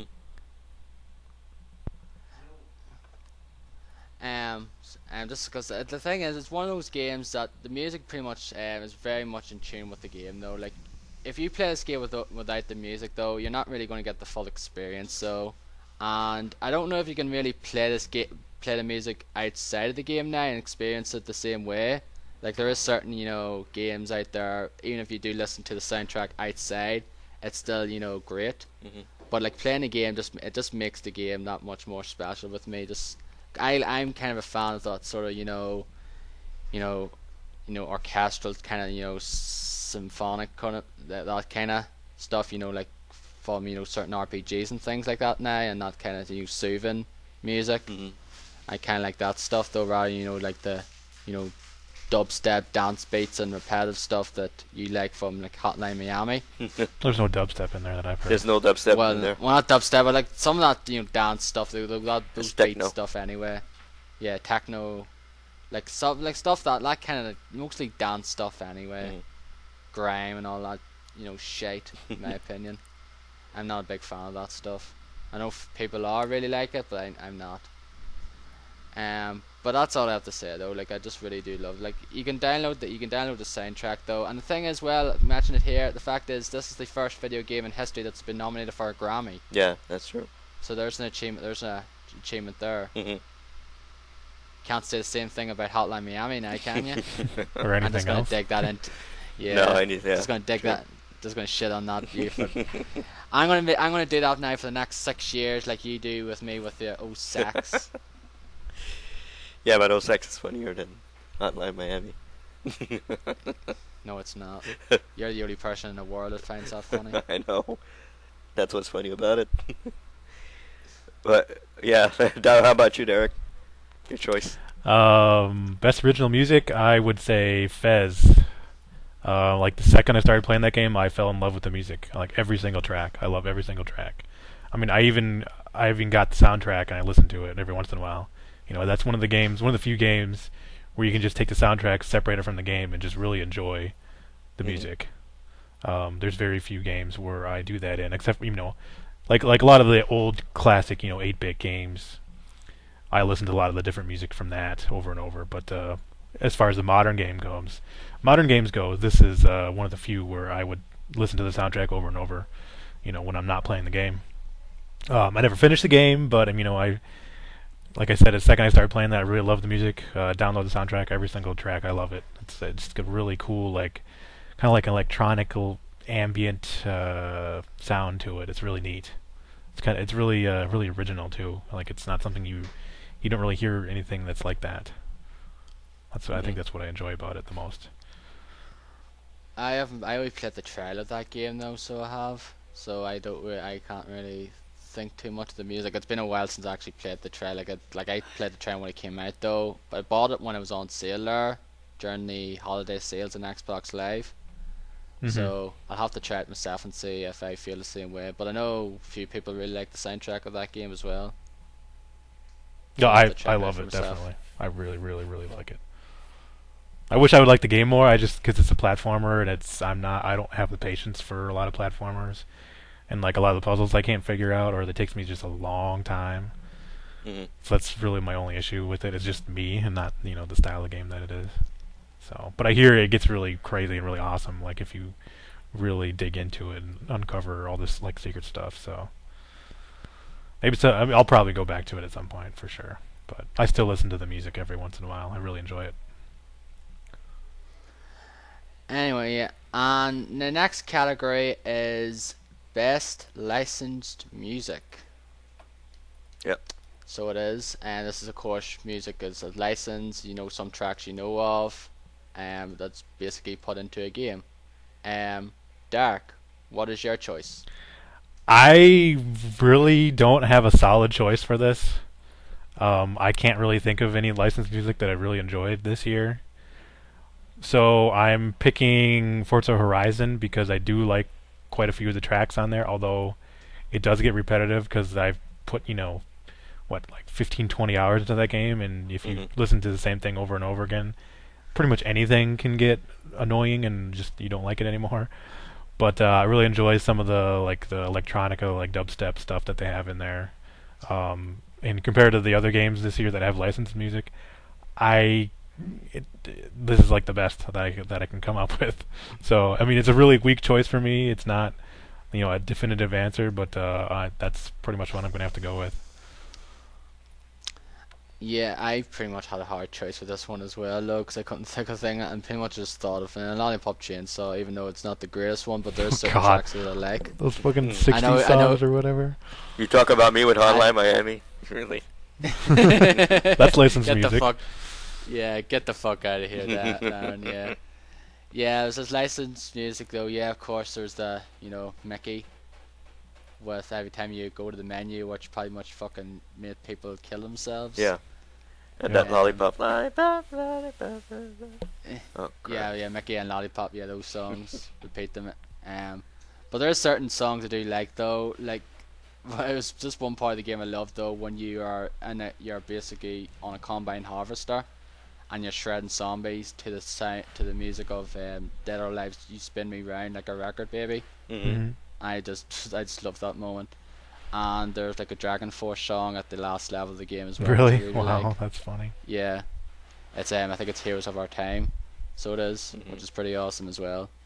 Um, and I think there's a few other songs though, but like I couldn't really think of anything else as well. I was just like, I didn't want to put Forza Horizon, but because the fact is, some of those songs got really annoying. Like Derek said, especially when you hear them over and over again, especially when you restart a track and you hear them from the start again. You Yeah. guys know you can That's change the radio station, right? Yeah, I Yes, know. but the It's fact is, the the other same stations old aren't as good. songs come up. But you can change the radio station, and once they come up again, you just change the radio station, and that's it. You have a new song. Not really. Yeah, of course you can. No, I didn't get that Okay. really. I don't know. Okay. Most of the songs in Forza Horizon, there's a few I don't mind though, but most of them are like Yeah. I couldn't really put that though anyway. Hmm. But I couldn't think of anything else though. So I know Dennis, I think probably has a good choice anyway. I could have put it down, but I didn't really play nearly enough of this game to sort of warrant.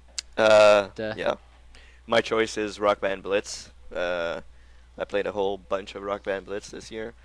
Uh, really great game, and of course you have the songs that come with the Rock Band Blitz game. and you can go into your library of songs, which I have a whole shitload of, and play them in the game. So that's pretty. Any song you want to play, you play them in Rock Band Blitz. So of course the soundtrack's going to be pretty good since it's all songs that you like. You can play them in the game. So that was a very easy choice for me. Didn't really hesitate with this one. So Rock Band Blitz, right there. I think you're the only person, along with a few other people, who really got into that game. Like, I played a bit of it though, and just like it's fun though, but didn't see myself, trying to beat everyone's high score No, I now. really like it. I really enjoy it. I really, really love that game. It's a great game. So anyway, next category. What is the next category, Dennis? The next category is best new character. I think that's pretty self-descriptive right there. I guess I'll go with my choice. I chose Voss from Far Cry 3. I had that French robot from Binary Domain a little bit in my mind, but decided to go with Voss. He is just fucking insane. Like the times you see him in the game, everything he says, everything he does, it's pretty much insane. He is just a fantastic character. The very beginning of the game, those speech he gives to you, that really sets up the tone for the game and the tone for the character. So you figure out how crazy he is and how insane he is and all that. So he. You'd be pissing yourselves though Oh yeah, he's if you came across a guy like Oh, yeah. that. a guy who has no limits, insane, crazy, ready to do anything. So yeah, Voss is my favorite character of the year. What about you, Derek? Who's your favorite? I almost picked Voss, but I didn't just because he isn't in the game as long as you think he would be. Yeah, that's too bad. And I think the fact that he's just somebody, he's like an assistant manager. There's another boss, that's really disappointing. I haven't gotten to that part yet, but the Voss storyline is finished. I've gotten to that far, but I haven't finished the full game yet. So I chose Lee from The Walking Dead, who is your main character. I thought about choosing Clementine, but I think Lee's a better overall character just because a lot of Clementine's stuff is just interacting with you. It's not, stuff that she does on her own. Yeah. But you come to really, really love his character as you're playing the game. Really get emotionally attached to him, as well as Clementine and several other characters. But he's really it's some interesting backstory and a lot of the decisions that he makes. Well, it's almost like you playing the game. Yeah, I guess. You playing It's through Lee Lee's slash eyes. you. So yeah, I know that's my choice. I think we all agree that Lee's a great character and Walking Dead is a great game. Yeah. But like I said, I could not choose Voss just because I was hoping that he would be a bigger part of the game, and now his part is over, and there's still a lot to go. Yeah. Yeah, that's a little sad that he's gone. I guess a little bit more than midway through the game. It's too bad. Like if you've seen the trailers, like if you've seen the E3 trailer and like any other, well, most of the trailers, then you've seen most of the Voss stuff. Unfortunately, Yeah, that's too bad. like there isn't much more after that. hmm But for Yeah, it's kind of crappy though. Like, you think he's actually the main guy though, and then all of a sudden, oh, whoop, he's not. Someone Yeah, else behind it. I wish they would have done a lot more with him, and that he would have Yeah. been the main villain the entire game. Because what's in there is great, that's for sure. And I wish that the final boss, I guess, fight against him would have been better. That was just really weird. I don't know what's going on It's there. weird and it's very, very bad, in my opinion. But, I haven't gotten that far yet, so nonetheless, Darren, you didn't put anything down. I can't think of one to tell the truth though. You know what? I'm gonna piss these guys both off. Ben. Your favorite character is Ben from. Yeah, Walking no Dead. joking. Oh, I was like, what? Ben who? Yeah. I probably would have to go with Derek as well, Lee. Though I'm trying to think of ones. There's a few other characters around my head though. Like there's like another character I really like. Connor, Wade Not Shen, Death from Darksiders 2. What not else? really. I wouldn't say they're really great characters though. Like Connor especially is not. Oh, That's Wade. not a I great think Wade character. is a good character from Sleeping Dogs. Wade's good though, but Yeah. Connor's meh. Dev's not that great I either. would- He can kick some ass, but as an actual character. I would have chosen not really to it. Connor's father over Connor as a better character. Oh, Ethan Kenway, yeah. He's a better character. Oh, spoiler. That's not a big spoiler. Everybody knows that, to be honest. But some people might not though. Okay. But then. Well, anyway. Well, I think if they're listening to this, they kind of expect there's got to be some spoilers. Yeah. Yeah. So sorry with the spoilers, but we know if you're listening to this, you should know by now. There's going to be spoilers. You should We're know we talking about spoil Game of the everything, Year so there you go. We're talking about Game of the Year stuff here, people. Yeah, exactly. So deal with it. So Ethan, I think, is a better character. Yeah. But there's a few other ones. Like I liked Caius. He's the main villain in Final Fantasy 13 too. Like he's actually one of the more interesting villains in the Final Fantasy games. He's not one of those, oh, I'm here to try to, take over the world or destroy the world or anything like that now. Sephiroth. Yeah, he's not one of those kind. He's kind of a very different, character. The thing is, it's been so long since I played that game, but I did really enjoy him. He's probably my favorite character in that game, and I'm one of the few actually liked that game more than I did 13. So I did, but he's just a very interesting character though, and plus, he's voiced by, Leo O'Brien, who does the voice of Asura, and a few other characters as well, which I really like his voice. But I probably would go with Lee as well though, mainly because the fact is you can get so emotionally attached to Lee though, because he's doing your choices, and you can actually you can make him sort of in a way the way you want him to be. Like he can be very sympathetic, he could be very try to be good towards characters or everyone, or he could be really an asshole and not basically do all the wrong choices or the worst of the wrong choices, because not every choice in that game is like either right or wrong. It's like the better of two evils or something along those lines, pretty much. Yeah. But the fact is, it's just a very well developed character though. You can make him your own, and the interaction he has with the other characters, like like Clementine, Kenny, and Ben, and the other characters you come across as well, it's just really good though. I really did enjoy it. Just think it's fantastic, and more Walking Dead love here, because we're going to talk a lot about that game in the future. So anyway, what is the next category? Worst whose new turn is it? character.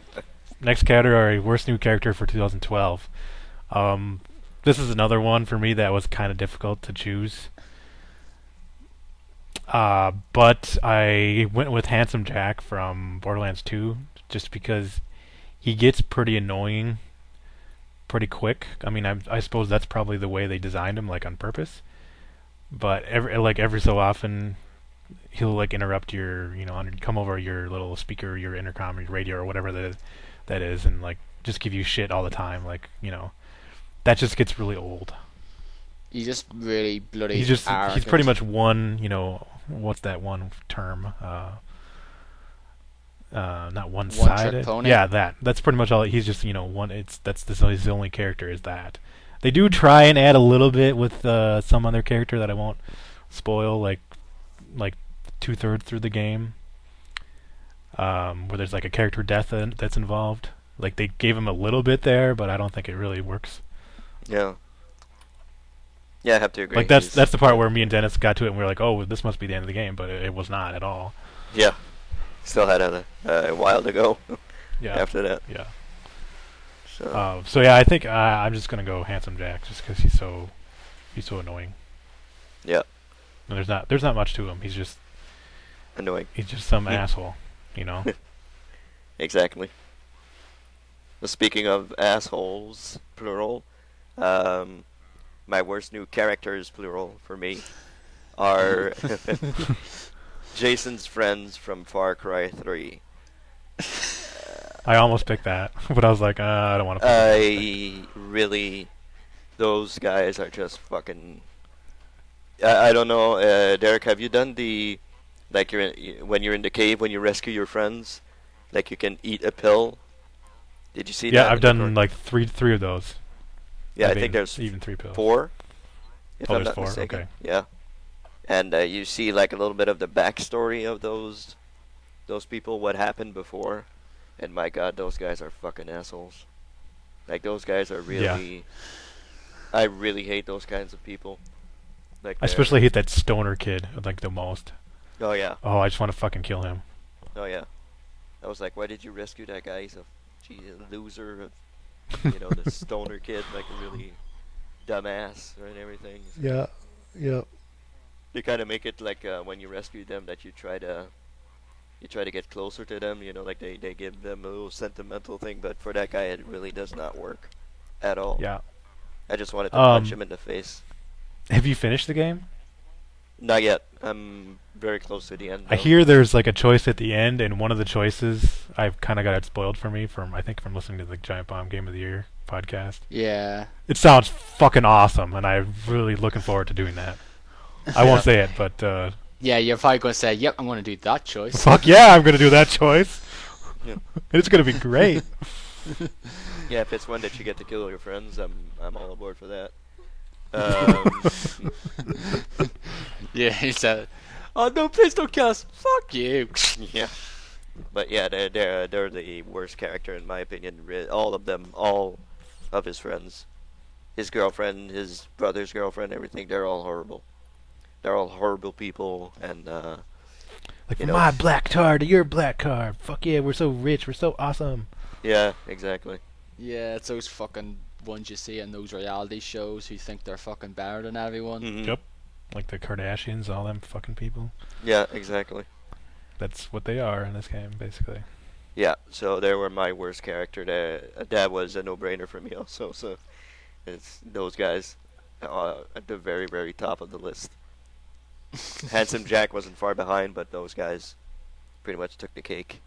So there you go. What about you, Darren? Did you choose somebody finally? Or? I can't think of anyone again No. though. These were probably the ones I really had trouble with though, because there's a bunch of characters I can think of. I could probably think of a better one though, but it's going to basically say again it's from The Walking Dead, and it's a character you sort of know who I kind of hated from the get go, but luckily he kind of met an early demise. It's not a spoiler. Yeah, We've so- said it before. Was it Larry? Yes. Yeah. Like I kind of hated that character though, because all he was just basically a moaning bastard, and I Yeah. kind of hate usually hate characters like that in games. Like I'm currently playing Tales of the Abyss on the 3DS, and the main character you play in it is kind of like that. He's just a whingy, basically fucking talks to other people like whining and all that there, and I just really do hate that in certain in-game characters. Mhm. And he didn't really, stop though. He was pretty much like that the whole way through. And like even if I had the choice, I could have actually just killed him though in episode 2, with the like salt lick or whatever it was. I actually didn't know. Yeah. At the end of it though, like I didn't want to do it though anyway, despite the fact I still fucking hated the guy. But I just didn't want to do that though. Like I wasn't gonna like I did say it like beforehand. It's like if there's a choice of where I can kill him or not, it's like I'm gonna do it. But I actually did a 180 and did not. Well, you don't Oh. actually kill him either way. No Yeah, matter he what. actually Yeah, but- dies one way or the other. So Yeah. I think Kenny shoots yeah, him. Kenny shoots him. Or Kenny's the Kenny one who does does it, it yeah. in both. Yeah. Oh right. But I think it's like if you support Kenny or not in doing Yeah. it. Yeah, Exactly. right. That's what it is. Yeah. Yeah. Okay. I that's supported. good. I supported Kenny. Nah, I didn't. You bastard. That's probably one of the reasons why Kenny didn't go along with me in the final episode, because I didn't side with him there. But yeah, I just didn't like Larry whatsoever. He was just a whiny old man. Yeah. Grumpy old man. Yeah. think Goodness Lee wasn't like that now, or else he would have been it. I just don't like characters that really be like. I don't mind if they sort of get developed more and actually become different though. But like I heard that with Luke, the character in Tales of the Abyss, actually he actually gets better, which I hope is the case. Because at the moment he's just whingy bastard. I have no idea where you're at right now, but okay. I don't know what you're talking about now. It's a dollar game, Okay. Tales of the Abyss, on the 3DS RPG. All right. It's doing as a gentleman's challenge. All right. So anyway, the next one is our second unanimous, or is it our third? Fourth? Third. For third? Okay. Yeah, third unanimous decision category. That is the best downloadable game. We were talking about it there again. Of course, it's a game that we all love playing. We pretty much talked at length. It is The Walking Dead. I'm surprised you didn't pick Journey. Yeah. Nah. You'll see anyway later on there. You'll see. You'll see. Yep. The thing is, the fact that Walking Dead was, you guys, I think, got it from when it sort of came out, didn't you? Right from Yep. the beginning, yeah. Yeah. I did not. I was one of those ones who's like I was actually saying to myself, I'm gonna wait until all 5 episodes are out, then I'll get it. But then you guys sort of kind of pushed me into getting it now. But then I saw it on the Steam Summer Sale for like £12. I was like, you know what? I'm gonna get it now. Then just buy it now there, because didn't know if it was if all the 5 episodes were gonna be out though at the end of the year, because the fact is the way the scheduling was. Yeah. Where they were 1 month and then the next episode, and then that episode won't be out for another 2 months or whatnot. But I decided to get there, and I really just got into the first episode and was like, yeah, this is good. Second episode, even better, and I was like really waiting for each anticipated episode afterwards. Just can't wait to play the third one. Oh, I can't wait for the fourth one, can't wait for the fifth one, and etc. etc. Yeah. Therefore, I just really enjoyed it overall. Yep, And I it's agree. like that Yeah. or not. Yeah. But yeah, after you finish each episode, it's like, oh damn, what that there's always like a big cliffhanger, and Yeah. you just can't wait for the next one. Like coming soon, like you're just waiting for the other episode to come out, and you're like, oh man, I can't wait, can't wait to see what's gonna happen. Yeah. Who's gonna die next? Especially when it showed you, especially when it showed you like, when you're saying there, especially when it's showing you like what's gonna happen in the next episode, little week. Little trailer. Clips. Yeah. I think it's the same way for the TV show and the books, the comic books. It's like, Oh yeah, after I read an issue of comic, it's like, oh damn, I need to read the next one. And Yeah, then you have to wait a exactly. month. once you start reading, like I'm reading the compendium, I'm almost done with the first one, and it's like you can just keep turning the pages and turning and turning and turning, and oh my god, I can't wait to see what's gonna happen here. Yep. Like there's always like a cliffhanger bit before you turn the page, like a little cliffhanger, like saying, "Oh my god, what's that?" And then you turn the page and then you see something. And it's pretty Yeah, much it's the same really way. really well written. Yeah, it's very sure. good. It's awesome. Really, really great comic book. Don't kill me. Don't go on me now. But I still have yet to start. You haven't Really? even oh my god. Wow. Okay. I will this week now since I'm off. Dude, it takes like maybe 5 minutes to read 20, 30 pages. Not even. It's really, really fast. Well, sometimes there's a lot of dialogue, and sometimes there's just a lot of Pictures. action scenes. So Yeah. that goes quick, but definitely later on in the series, there's a whole lot more dialogue. Yeah, it reads well though. Yeah. It reads very well. So. Yeah.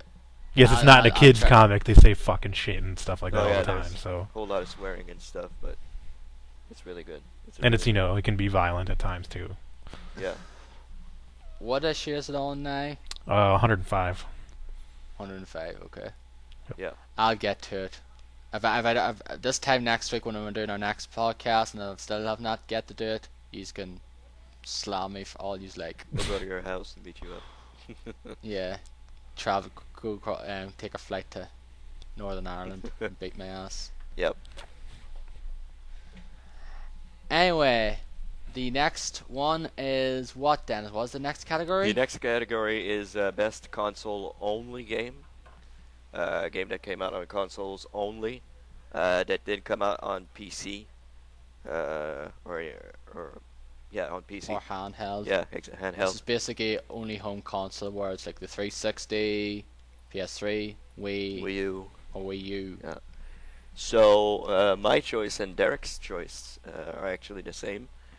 Forza Horizon for both of us. Um, we've pretty much talked at length about this game. Forza Horizon is just fantastic. Awesome game, awesome racing game. Um, I mean, I think it's the first racing game I've ever finished in a really long time. So, really enjoyable game, beautiful game, tons of events to do, and pretty great game. So, Derek. Yeah, this was another one that was kind of difficult because I don't think there's a whole lot of games that are only on one console nowadays.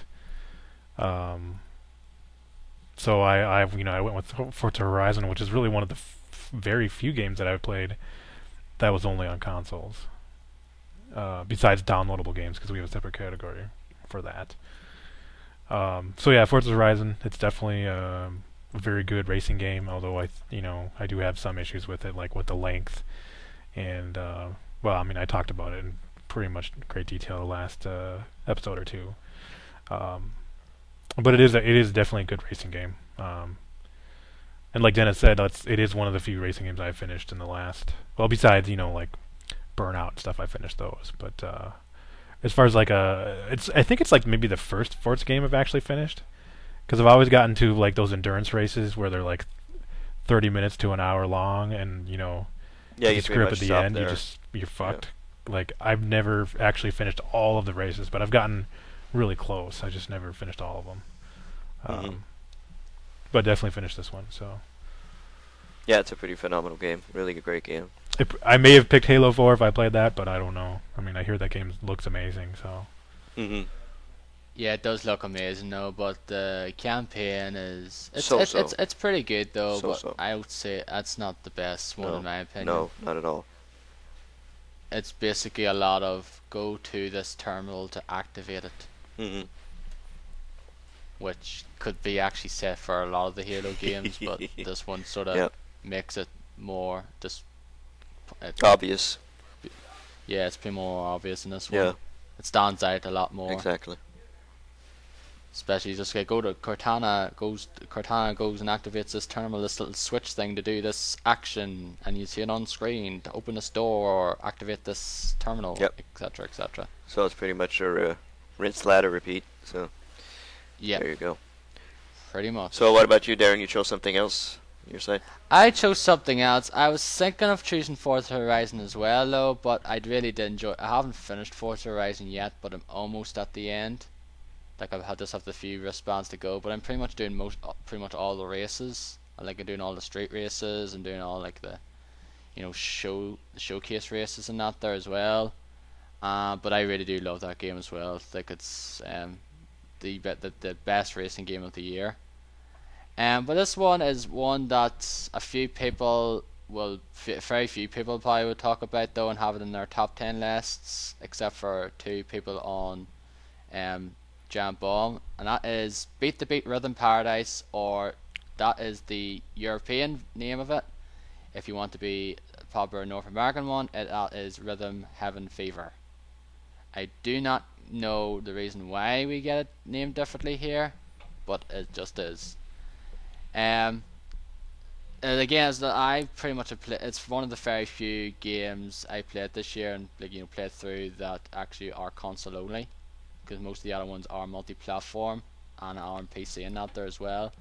But this is one of them. I absolutely really just love the game because the fact is, it is kind of simple, because all you do is basically press buttons and tune in time with the rhythm.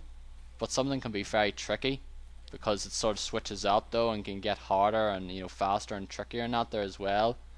And have you watched the quick look for this game? Yeah, I did. Yeah. It looked pretty good. It looked like a good game. Yeah, like all you have is the A and the B button. That's all you use. You don't use any Wii motion controls or anything like that now. And I don't think it'd work nearly as well, nowhere near as well if it did. Because a lot of people criticize the DS version because you had to use tap or swipe with a stylus, and therefore basically went back to its roots and used it here. Just the look of it as well. I really love the look of it. Just some of the little wee animations it uses. Just some of the games are very enjoyable to play through, and it's done by the same people who do WarioWare, and I love WarioWare games except for the last one that came out. But I love this game. It's just definitely my favorite console only game of this year or last year. Anyway, the next one is the next category, Derek. Next category is also a unanimous decision by all three of us, and this is best PC only game, and we all chose Diablo 3. Yep. Which I'm saying, I'm kind of surprised you guys didn't choose Torchlight 2 because you seem to be gushing all over that game right now. Yeah, I could have just put down Diablo 3 / Torchlight 2. Since they are pretty much the same kind of game. Yeah, but I think Diablo 3 is the better game, honestly. But Diablo 3 is the one sort of got me into the mood though, because I really haven't played a whole lot of these kind of loot heavy action RPG games in the past. Mhm.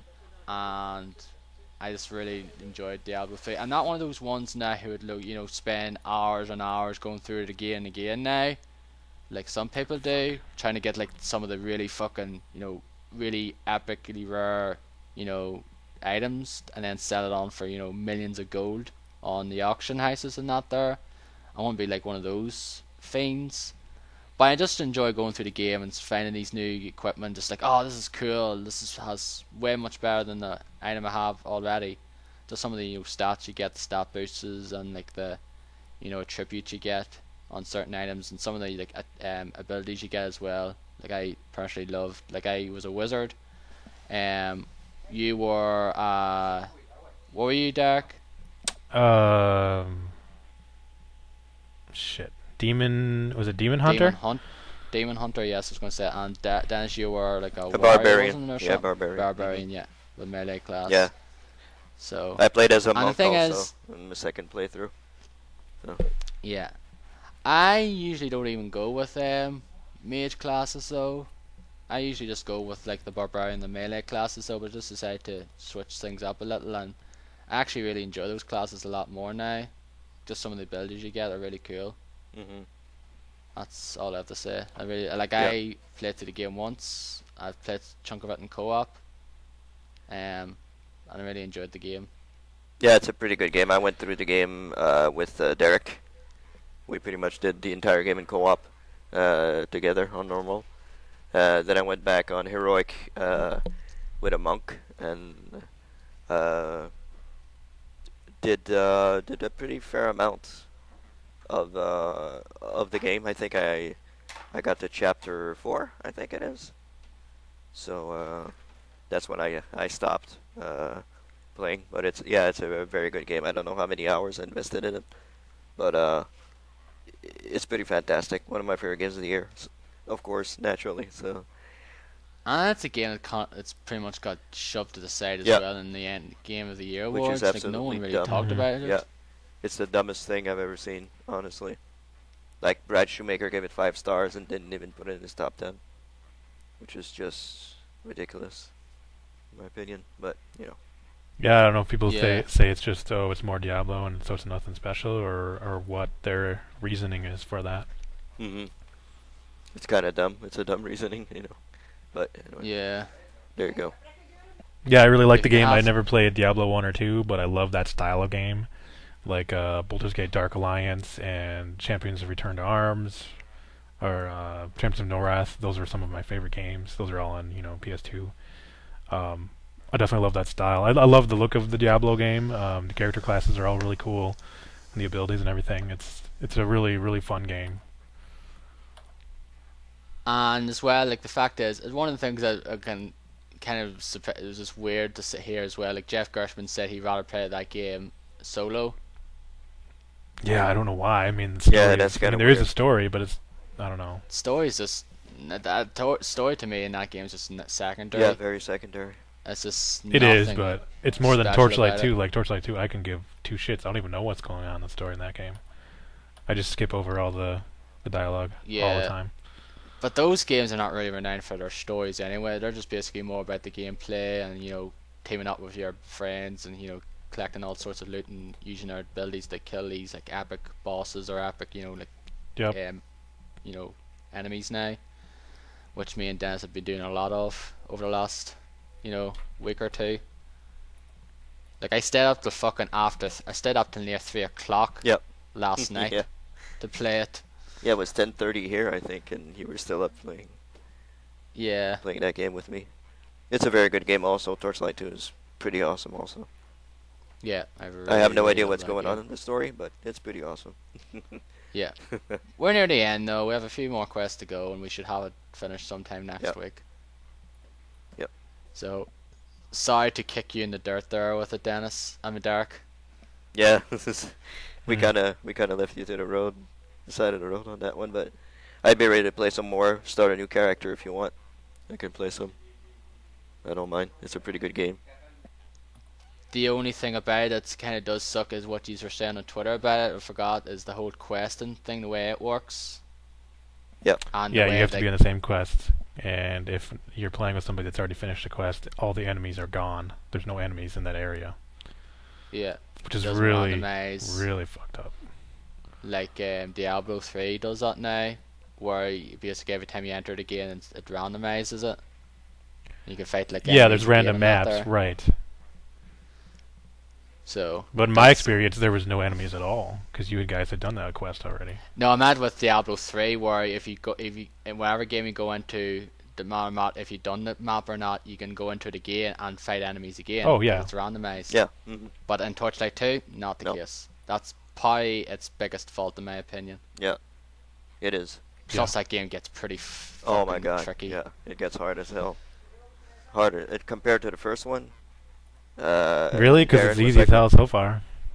Oh yeah, but wait. No, trust Wait. me, it gets Yeah. harder. It gets The really first hard. first sort of act and a half like that, it's pretty tricky, but trust me, it does get harder. Oh, yeah. I actually have to say it's probably harder than Diablo 3. Yeah. Oh yeah. Oh yeah. On Oh yeah. normal. It is. It is. It is. It is. There are certain parts in it that are really tricky. Yeah. Because like some parts like you're fighting an enemy, you can be full health and then boom, 2 seconds later you're Yeah. dead. Exactly. You don't even have time to take a potion. It's like boom, you're already dead. So Yeah, it's because there's so much. There's like a lot of enemies on, and try to get away, and then you just get fucking pelted with projectiles. and now they're shooting projectiles that take away your health. So it drains your health as you run along. So you see your health diminishing as you run away. Yeah, So yeah, it's a pretty good game also. But- yeah, but me and Dan's are really enjoying that game though at the Yeah. moment. It's a pretty good game. So the next category is the best mobile/handheld game. So in other words, PSP, PS Vita, DS, 3DS, iOS, Android, Yep. tablet, iPad, all that stuff Mhm. comes into this category. Des, what have you chosen? You've chosen one that I'm not really surprised at, considering it's one you played a lot of. I've been playing a ton of this game since I think September or October. Song Pop is my best mobile. I think it's the only one I've played actually this year, so it's not a very difficult choice, and it is a fantastic game. And I'm not the only one who thinks it's a great game. David Jaffe actually loves this game, so there you go. Yeah, I know. He Um, really enjoyed it as well. So yeah, that's my favorite game. It's pretty much you challenge somebody to, guess songs that different categories like metal, and 80s, 90s, 2000s, etc. And the person that guesses the most songs gets the most points and everything. So it's pretty great. It's pretty fantastic. So yeah, there you go. Well, what about you, Derek? Like you, I have not played any games released on. Well, actually, no, I did play one game released on DS this year, but I don't like it enough to even consider it for this category. But definitely haven't What played was any it? Pokemon Conquest on Oh, DS. okay. Haven't played any 3DS games. I don't even own one. Haven't played any Vita games. Don't own a Vita. I haven't played any PSP games. I don't even know if they released any PSP games this 2012. I played some iOS games, but I don't really. I hardly play any really. I mean, I have an iPad and I have some games on there, but I don't play whole lot of games on it. So I am choosing a game for Android that basically just came out just before the year ended, and that is Transformers Legends, Shock and which horror. is, for one, a Transformers game, so automatically it has my interest. And it's a collectible card game, kind of like a PvP, kind of like, Magic or Yu-Gi-Oh! Or Pokemon, although it doesn't have as deep of a strategy as those games. But I really love the card art. I really love collecting all the cards, and they're based on Generation 1-esque Transformers designs, not on the ugly-looking Michael Bay designs. So I'm automatically on board with that. And it's just, it's a little fun little time waster, basically, And I really want to collect all the cards, and it's kind of like, collecting baseball cards, way back when I was a kid. It's kind of fun, so. That is my choice for best mobile or handheld game of 2012. Mine was pretty much an easy choice. Anyway, this is probably the easiest one I can choose. One of the easiest choices I made on the categories here, and it was dead easy. It was Theater Rhythm Final Fantasy.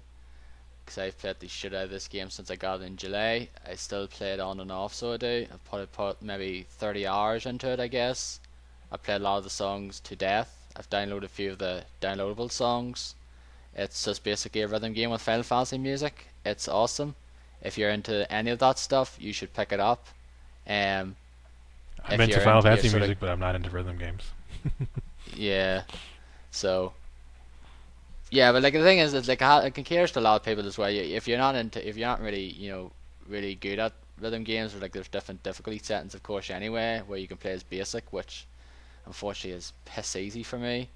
I can basically do that fine with my eyes closed. It's really though, but like the more I really enjoy though is the ultimate difficulty, where it's like more like little notes and you have to tap, and the way it works is like these three. It's like it's just three different like styles of game there is. Where the one's called the battle music stage, where you basically it lays out like the proper Final Fantasy battle screen, old school, where you have the four characters on the side and then the enemies on the other side, and like the notes come along with each of the characters, and you have to tap in time to the music, and like when the little things come up, you have to tap it, or you have to swipe it up, down, left, right, or diagonal, whatever, or you have to hold it in to long and then like let go when the trail ends. And then pretty much the failed one, which is basically one of the characters going along, and it's kind of like a wheel trail thing as well, where you basically do the same thing. But it's like there's this event one, which usually has like the gameplay or like some sort of MFA videos from the game in particular that you're playing from, as well. And that's kind of the three main things about it.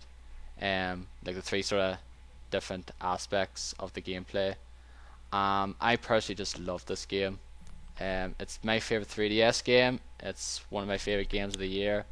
It's just a shame there's certain ones in it that I would wish they were in it. It's actually just released recently on iOS. I would recommend not to get that version because it's completely different. Because they're charging you up the ass for DLC for all the songs you can download for free, but you have to buy the songs like for track packs, and I think it's like I forget it. I think it's like $150 or something, maybe more. It's a good amount of money to pay for all of the stuff that's available. Mm. And one of the things as well, there's a few songs in that version that are available that were actually not available whatsoever, downloadable or actually in the game itself, in the 3DS version, which also annoys the hell out of me. But anyway, Theater Rhythm, that's my game. I just love the music. I love Final Fantasy music, and that sort of got me into like a mode to get the Final Fantasy soundtracks as well, which some of them are the authentic ones and some of them are unfortunately bootleg ones. So anyway, Dennis, we're getting close towards the end now. So we are with a few more categories to go here. Yep. The penultimate one, Yep. or the third to last, if you want to say it, is the what is it, Dennis? It is we called it the I wish I played more of that award for a game you didn't play enough this year. Pretty self-explanatory with that. A game that we didn't get a chance to play enough of, and we wish that we had. In mine and Derek's case, we chose the same game. It's XCOM Enemy Unknown. I was pretty far in the game. I was well along in the game, but other games came out pretty much at the same time as XCOM, and I kind of shoved it to the side a little bit more, and forgot a little bit about it.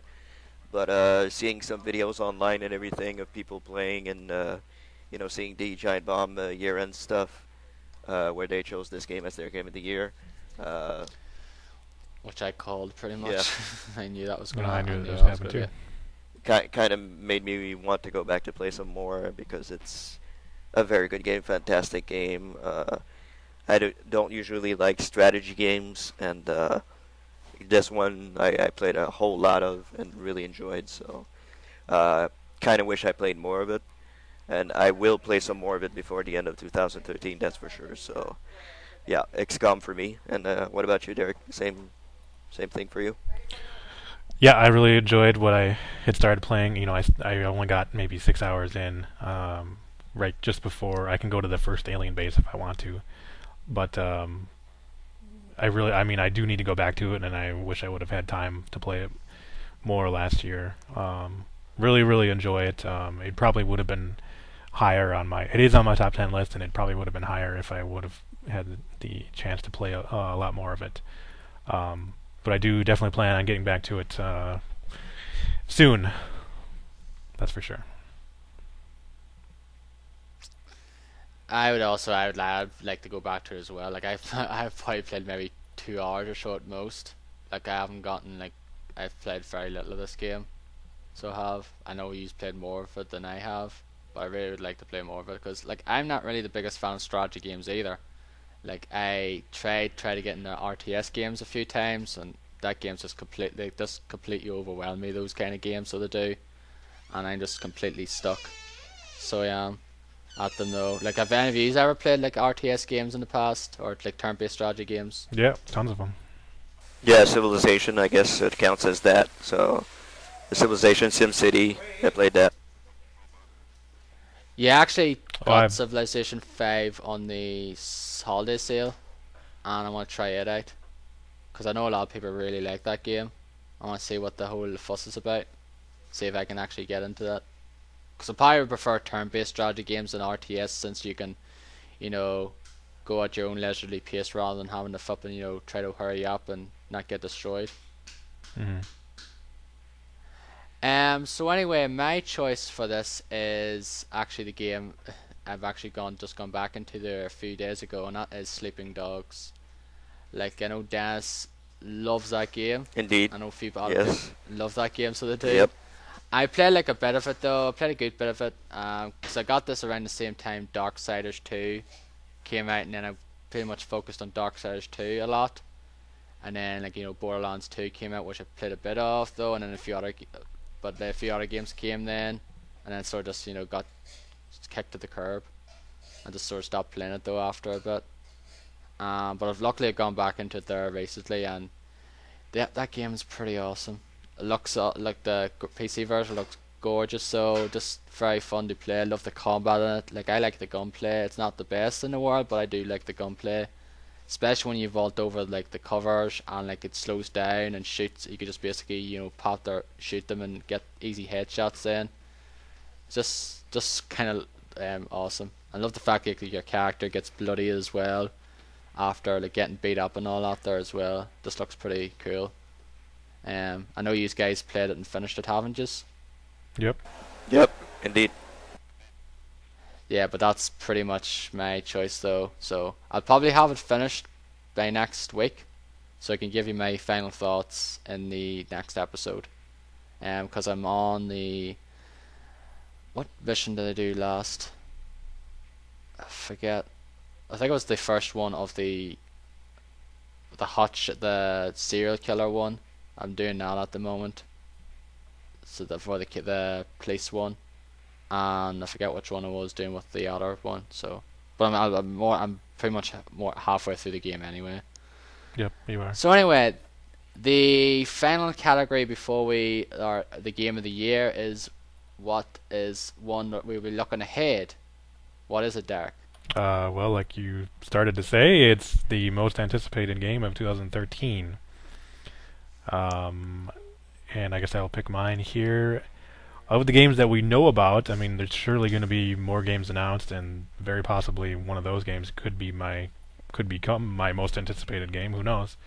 But what I'm going with for now is Tomb Raider, which I believe comes out, is it next month? I think March. In March, yeah. March. Okay, so 2 months. But anyway, I've liked everything that I've seen of that game that they've released as far as trailers and gameplay footage. It's been a long, long time since I've played a Tomb Raider game, and I'm really looking forward to playing this game and seeing how it turns out. And I think it looks great. I mean, the change in style for the game, I guess, where it's like, a young Lara Croft, and she's just getting into the searching for artifacts and getting into trouble and stuff. Looks to be some interesting stuff going on there with some of the story and character development. Hello. So I'm really looking forward to it. Yeah, I haven't really been watching so much of the trailers now though, but what I've seen of it thus far does look very interesting though. Kind of looks like a bit of a darker Uncharted in a way. Yeah, it does. Yeah, but it looks really good. I'm pretty much with Derek.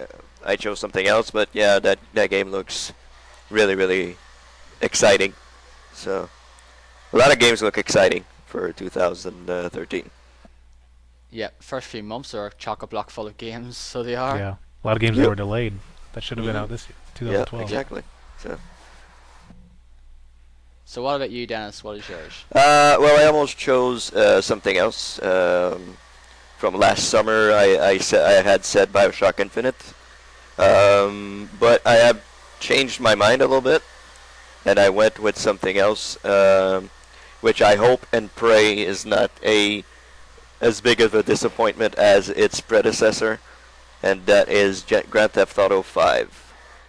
I was okay, Grand Theft Auto 5, not too bad, I hope it's good and all that, but then I saw the new trailer, and I'm like, oh yeah, this definitely looks like it's going to be something really great. I like the humor in the trailer, I like the whole setting in the trailer, they go back to I guess, San Andreas, Well, Los Santos, I think yeah. it is. So it's exciting, it looks good, and I can't wait to play that game. Along with BioShock Infinite, I guess it's a tie between those two. But yeah, Grand Theft Auto 5, I would have to say, is my most anticipated game for next year. Probably May, I'm guessing, as usual. So Yeah, I would. It's spring 2013, which means May. yeah, exactly. So coming soon. Because Rockstar Games have been renowned for the last few years of releasing their games in May. Yeah. Exactly. So GTA 5, I'm looking forward to it though, but I'm not going to try to set my sights hype up too high Yeah. now. Set my sights up too high because the fact is I was one of those ones who was fucking really really looking forward to GTA 4, Mhm.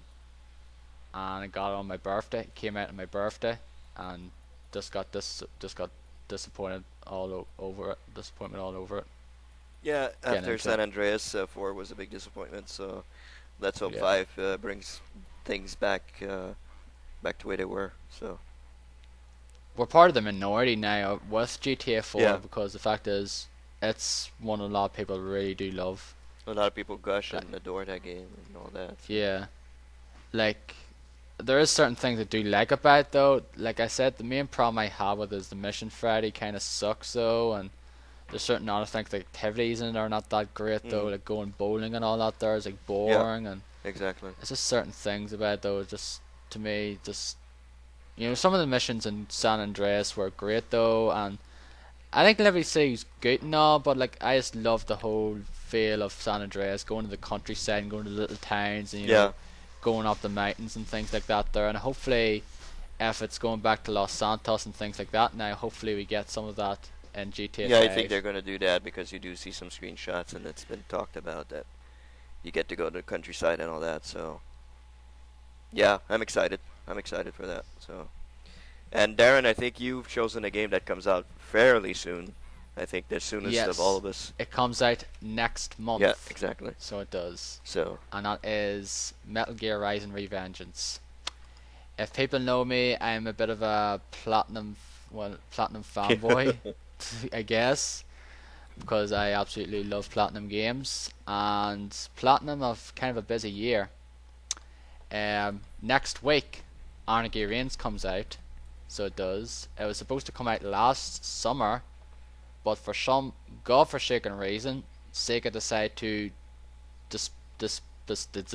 delay it till this year, till this month, despite the fact the game was finished. Platinum had all set to go out, and I think Sega decided to delay it. It came out in Japan. You can actually get it in Japan. It's actually region free, but I wasn't going to pay fucking £60 to get an import copy. And I'm glad I did glad I didn't do that now, because the actual selling for a discounted price, it's going for £20 here rather than like the full 40. I'm looking forward to it. Metal Gear Rising Revengeance, I'm very much looking forward to this game. Ever since I first saw, like when I originally saw it though, that the whole cutting action thing looked pretty cool, and then we never heard anything about it again for a while, and then we realized then that they were having problems. There was development problems, and then Konami, they brought in Platinum Games to actually develop the game, and Kojima and that there to sort of do the whole story side of things. And the game looks nuts. It just looks standard Platinum over the top action, and I am all for it because I love those kind of games. all right. I know you couldn't care too fucking. No, I'm not the at game. all interested in that game. Not at all. Sorry. Yeah.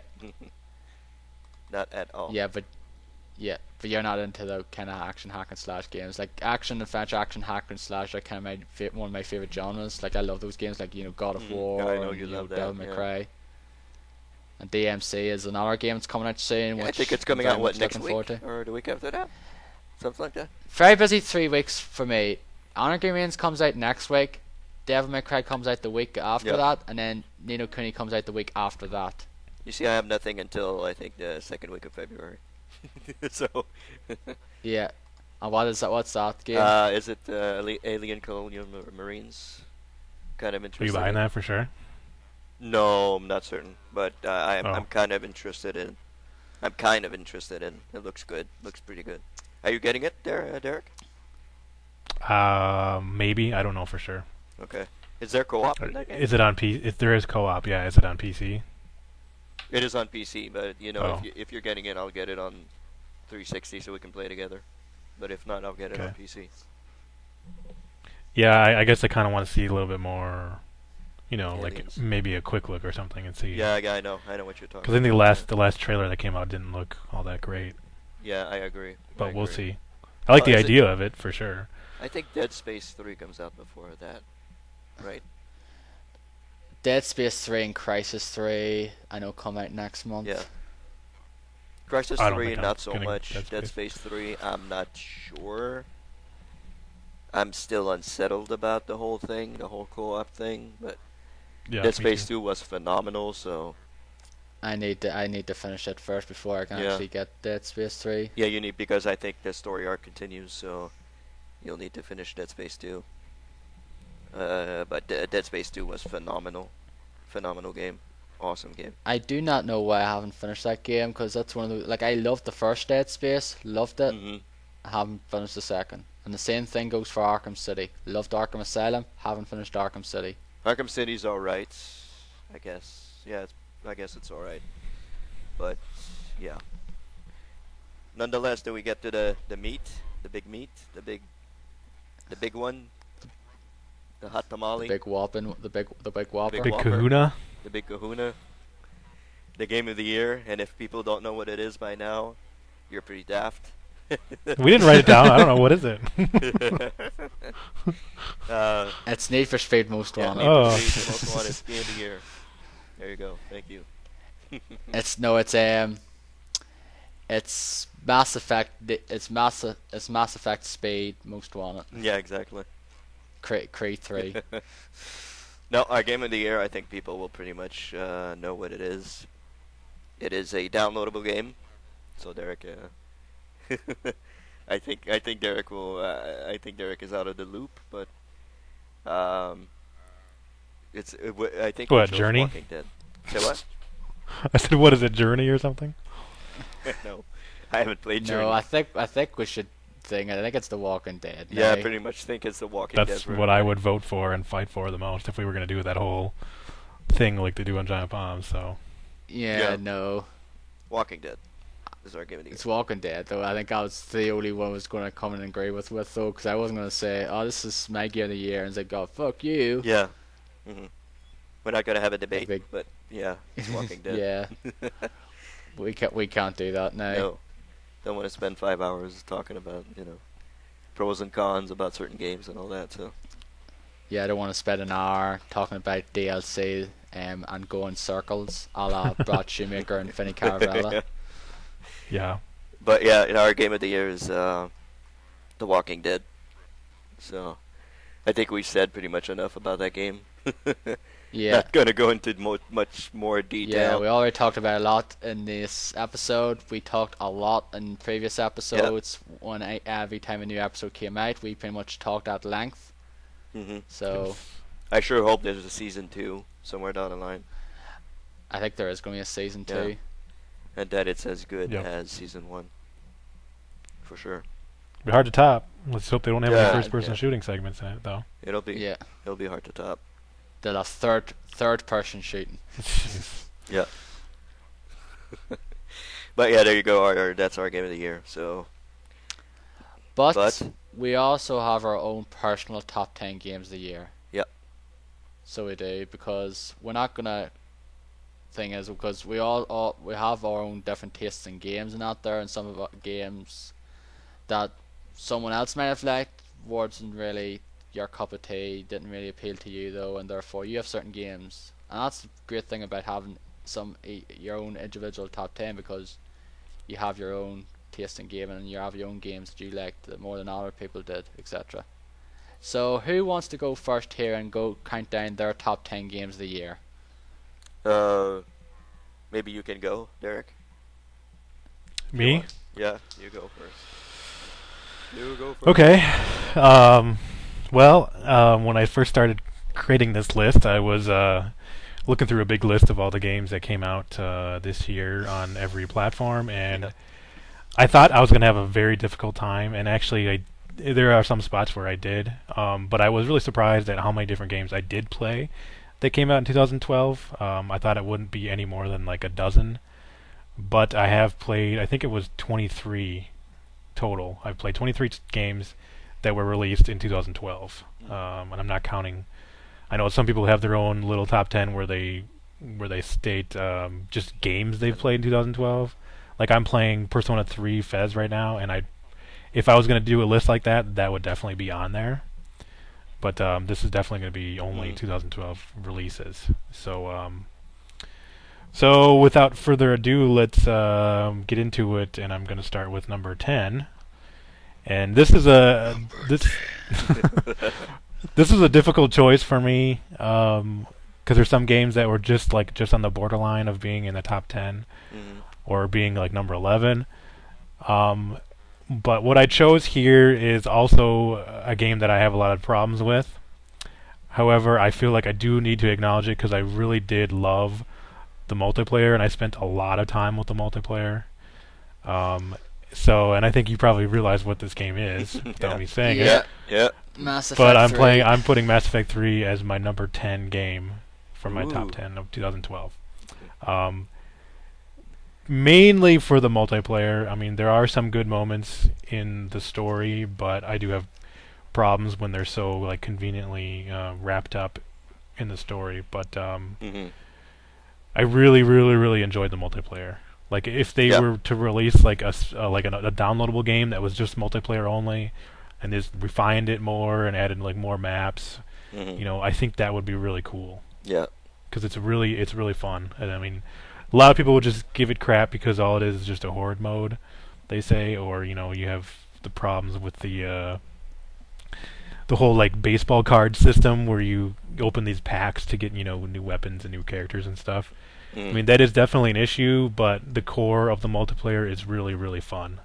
Yeah. I spent a lot of time with it, and I was playing it with both you guys and playing it with George and Richard, and even randoms you can play fairly well with randoms in that game because it's cooperative. So I mean that's my number 10. It's mainly for the multiplayer. I'm not going to be like Brad, and like he picked Mass Effect 3 for number 1 on his top 10, and he said primarily because, like what the Academy did with the Lord of the Rings movies, they acknowledged like the third movie and gave it all the awards, but they're also kind of saying that the first two movies were just as good. Like rather than giving each movie an award, they were giving the last movie awards for like the entire thing. And that's kind of like what he was doing for Mass Effect 3 for his number 1, and I can't do that, unfortunately. I can't, because there's other games I enjoyed much more than Mass Effect 3 for this year. Yeah, just gonna say it now. It's not in my top 10. I thought about taking it off and not even having it on here, but I had to acknowledge it for the multiplayer because I loved it. I love the multiplayer. So I did enjoy it though, but I didn't really get into it as much as you and Dennis did now, because I know you played a lot more than I did. But I enjoyed it what I played of it though. It was fun. Very good. But I wouldn't have gone. Very good multiplayer. Didn't go crazy over it now. all right, moving on. My number 9 choice. Do you want me to do that every turn? or No, just that's not? enough. That's enough for now. You can do it for your own Okay. thing if you want. But. Okay. This is a game that came out earlier in the year, and I think a lot of people just ignored it, or if they played it, they just played it and kind of like went on to the next thing. But I really enjoyed the game, both the co-op, which a lot of people probably didn't even touch, and the single player, and that is Darkness 2. Oh.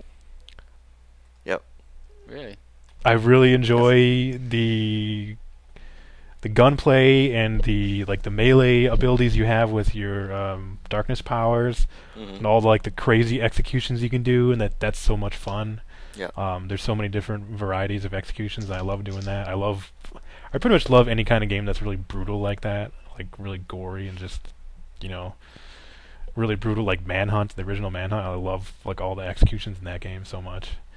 And the story was actually pretty good, even though it is short. I really like the ending, and I hope they make another game. Yeah. And the co-op is good too. I mean, there's not a whole lot to it, but I think it's pretty well done. It's pretty fun. And I think both of us played through every single map that they had in there. Yeah. And got pretty much, if not all, we got most of the co-op achievements. I think so. So Yeah, I really enjoyed that game. I didn't do all of them now. I did most of them, but there's a few of them I didn't do. But yeah, I that's a good choice anyway. It's not mine though, but it's one of my sort of, I could say it's like an honorable mention, I guess. Mm-hmm. Could have put it in my top 10, but I know I'm being a bit picky though. But it's just the length killed me though. The length did kill me in that game. I just wanted to play more of it. I wanted it to be at least 2-3 hours longer than it was. Okay. Moving on, number 8. This is one of the games where I think pretty much everybody that's played it really enjoyed it, but it is kind of like an underdog, and not a lot of people. Maybe I mean there's another game that's definitely like that where nobody played it, but I think this game is probably getting avoided like Diablo 3 is, and a lot of the game of the year on other websites, but of course I haven't really looked at them in too much detail. Anyway, and that game is Sleeping Dogs. Yep. And I played it on the 360, of course. I really enjoy the open world. I enjoy all the crazy stuff you can do, even though that game is really more focused on the serious part of it, like being the undercover cop and the story. But you can also go crazy and do killing random people, run them over, and you pick them up, put them in trunks, throw them off Do a Vinny. buildings. Yeah, exactly. I know Vinny loves that about that game, and it is done well. I did have a lot of trouble with the combat at first, like I've said when I started playing it on this podcast, but I got used to it and grew to be pretty skilled at it, and I do really enjoy it now. I know it's been compared to Batman Arkham City, Batman Arkham Asylum. Hmm. That is true, but I think it's better here mainly because for me it's just more fun. Yeah. Especially with the environmental attacks you can do. That is so cool, and like picking up dude and like smashing him down onto like a spike and like impaling him on that, or throwing him into like a fan and like getting his head all chopped up, or putting him in a table saw. All that stuff is really really satisfying and really fun. And all Grapple the attack where you break his leg. I love that. Yeah. Yep, it's just kind of weird how you can keep on doing it over and over and over though. Yeah. Yeah. Doesn't make a whole lot of sense, but it's It's awesome fun. So, nonetheless. like the races, I enjoyed the races in that game, and a lot of those open world games, I don't generally do the races at all, just because they're either not done well or not rewarding or just not fun. But these were pretty much fun and pretty fun. Actually, I did every single side thing you can do in the whole game, so Hmm. really enjoyed it. Really, and the story is really well done too. A lot of people would say that it's like, I don't know, cliche, because it's like, oh, you're an undercover cop, and oh, you're getting too deep, you're Yeah. getting emotionally tied to your gang members and stuff. But I don't know, I think it was done really well. And I wish I had bought it like right away rather than renting it like 3 times and kind of playing it in chunks. I think I would have enjoyed it more if I played all the way through. So Yeah.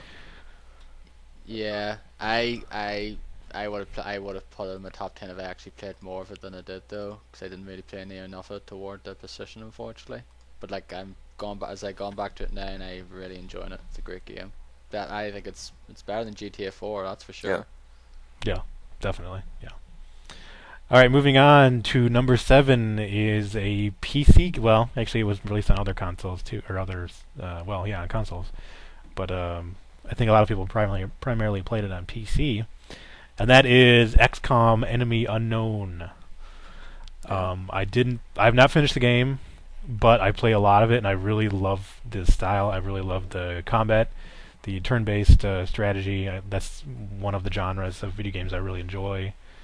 Like Final Fantasy Tactics and Fire Emblem, Super Robot Wars, like those types of games where you're moving around a battlefield and you're taking turns and strategizing your attacks and everything. And plus, you throw in sci-fi and aliens. You got me right there. Hmm. That's what I like. So I wish I would have, like we said earlier, I wish I would have played more of it. But there's so many different games, you can't play everything.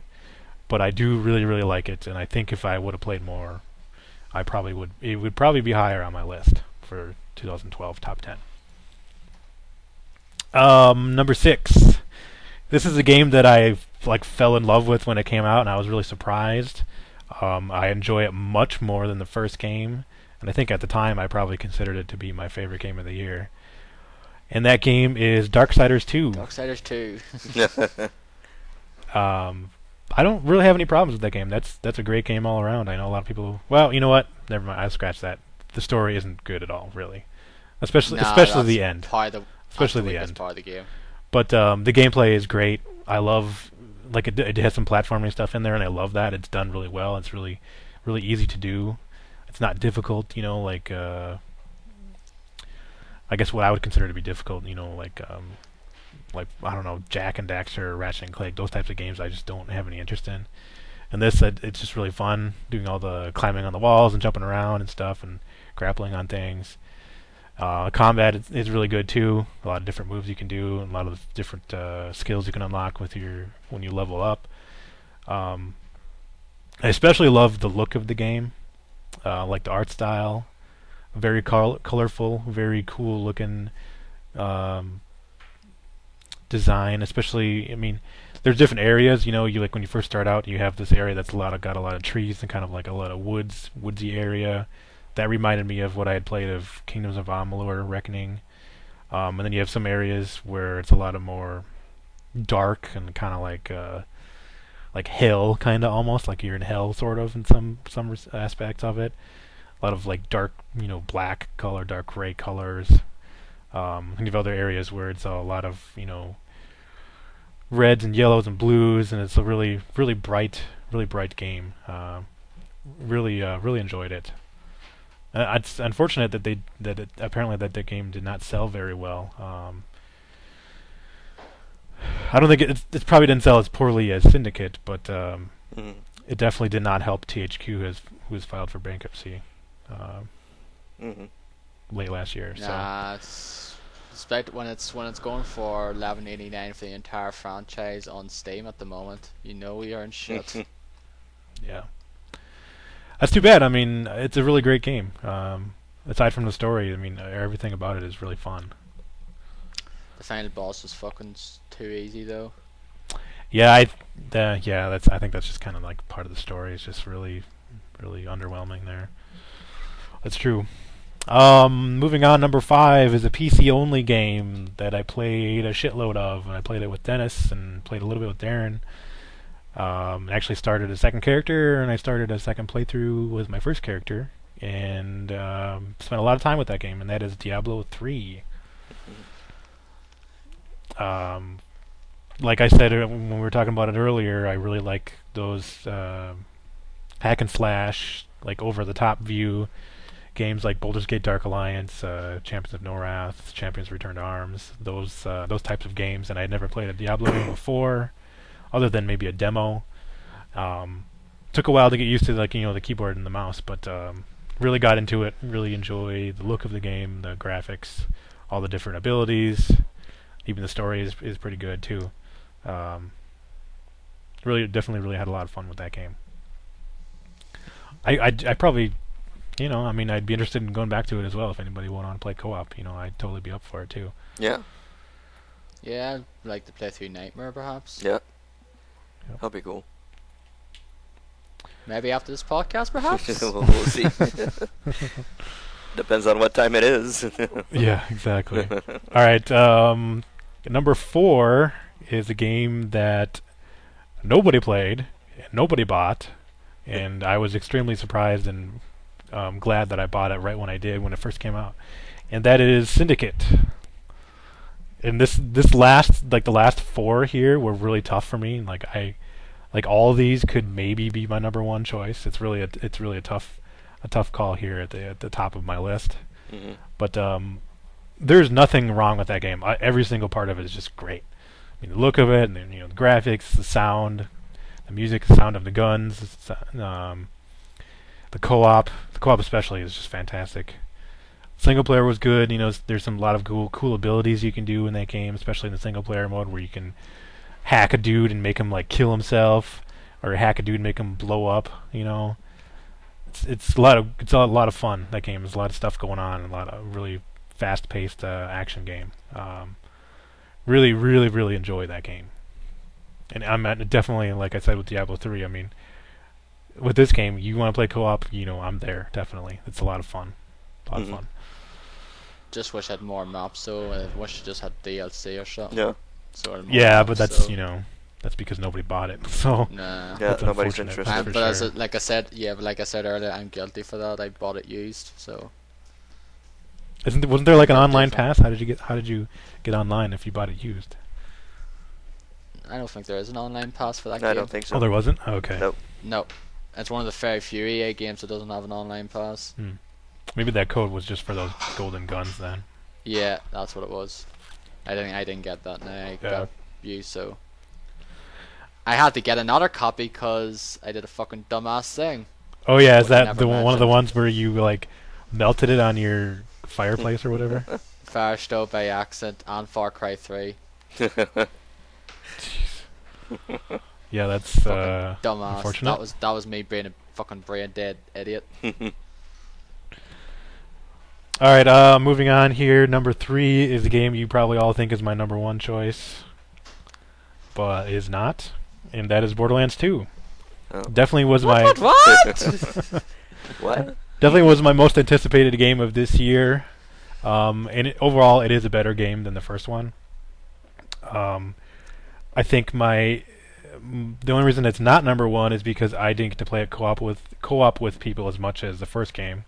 I did play it all the way through once with Dennis, but I never really played any more than 3 people at once with people that I know, and didn't really get into it. Once you get up to once you max out your character and you get all your skills where you want them to be, that's where you can really start getting into it and getting the best loot in the game is when you're up to level 50.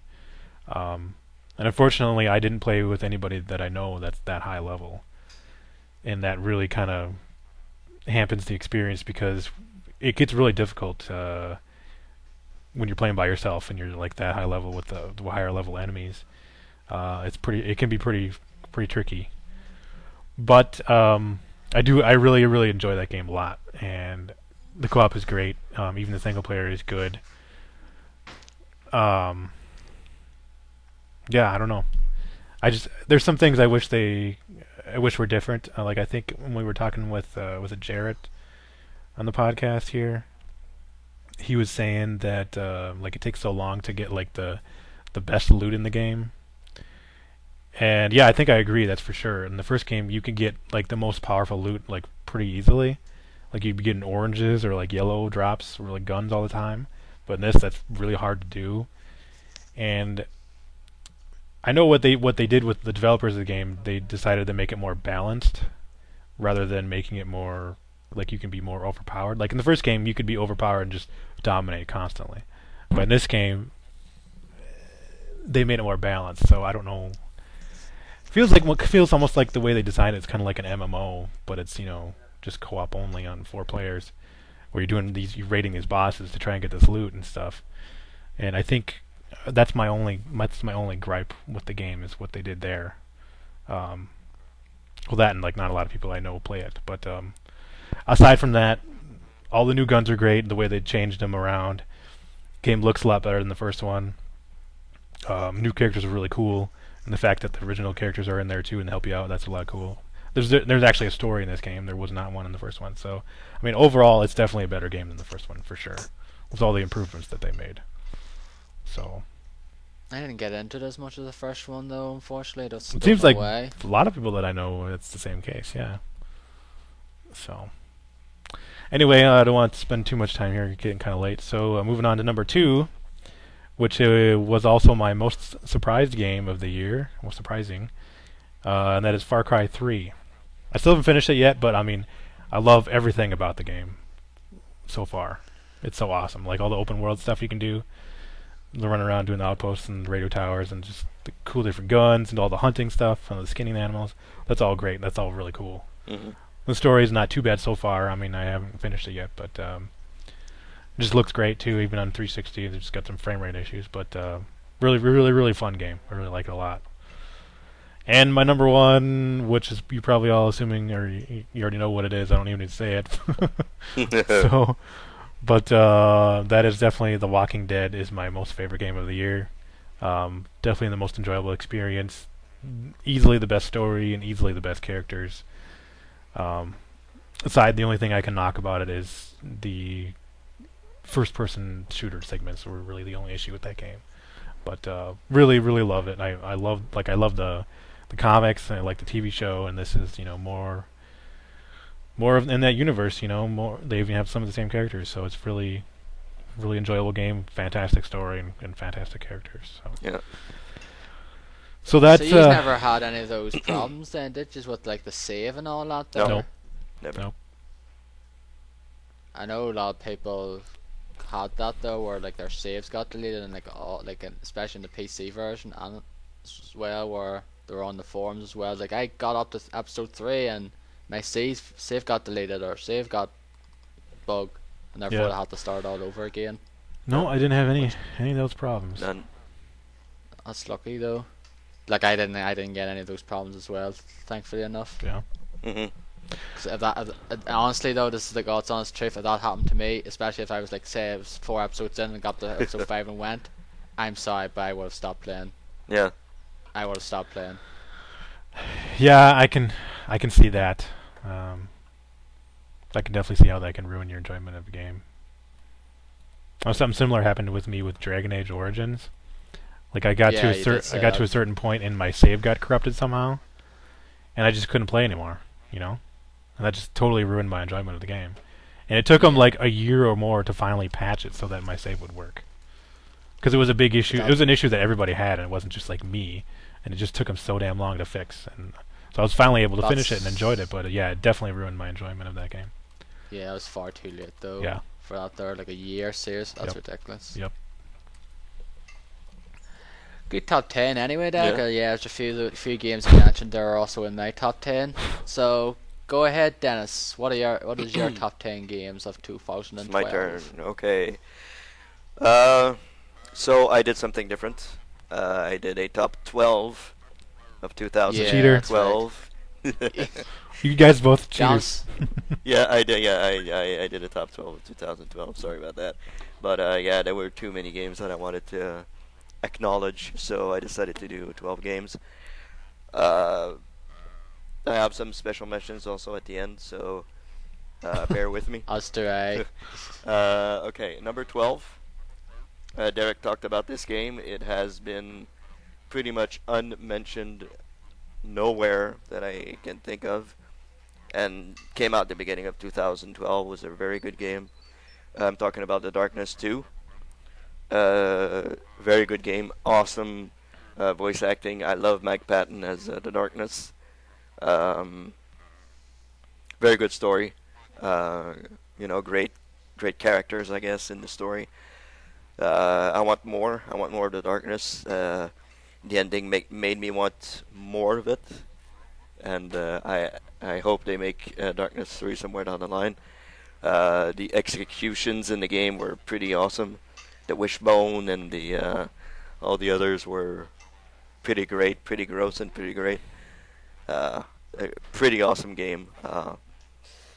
Had to acknowledge it at number 12. So, yep, there you go. So number 11, another game that sadly will never get a sequel unless somebody picks up the franchise. It sadly comes from a studio that is not with us anymore, that has shut down its doors in 2012. And this game is Kingdoms of Amalur Reckoning. I Did that played come out last year?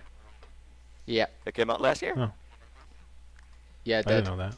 I mean, guess I you mean didn't realize. 2012, right? Yeah, yeah. Okay. It came out February. Okay, I was Oh, like, okay. okay, I didn't make a mistake, did I? No, yeah, that's Kingdoms of Amalur Reckoning.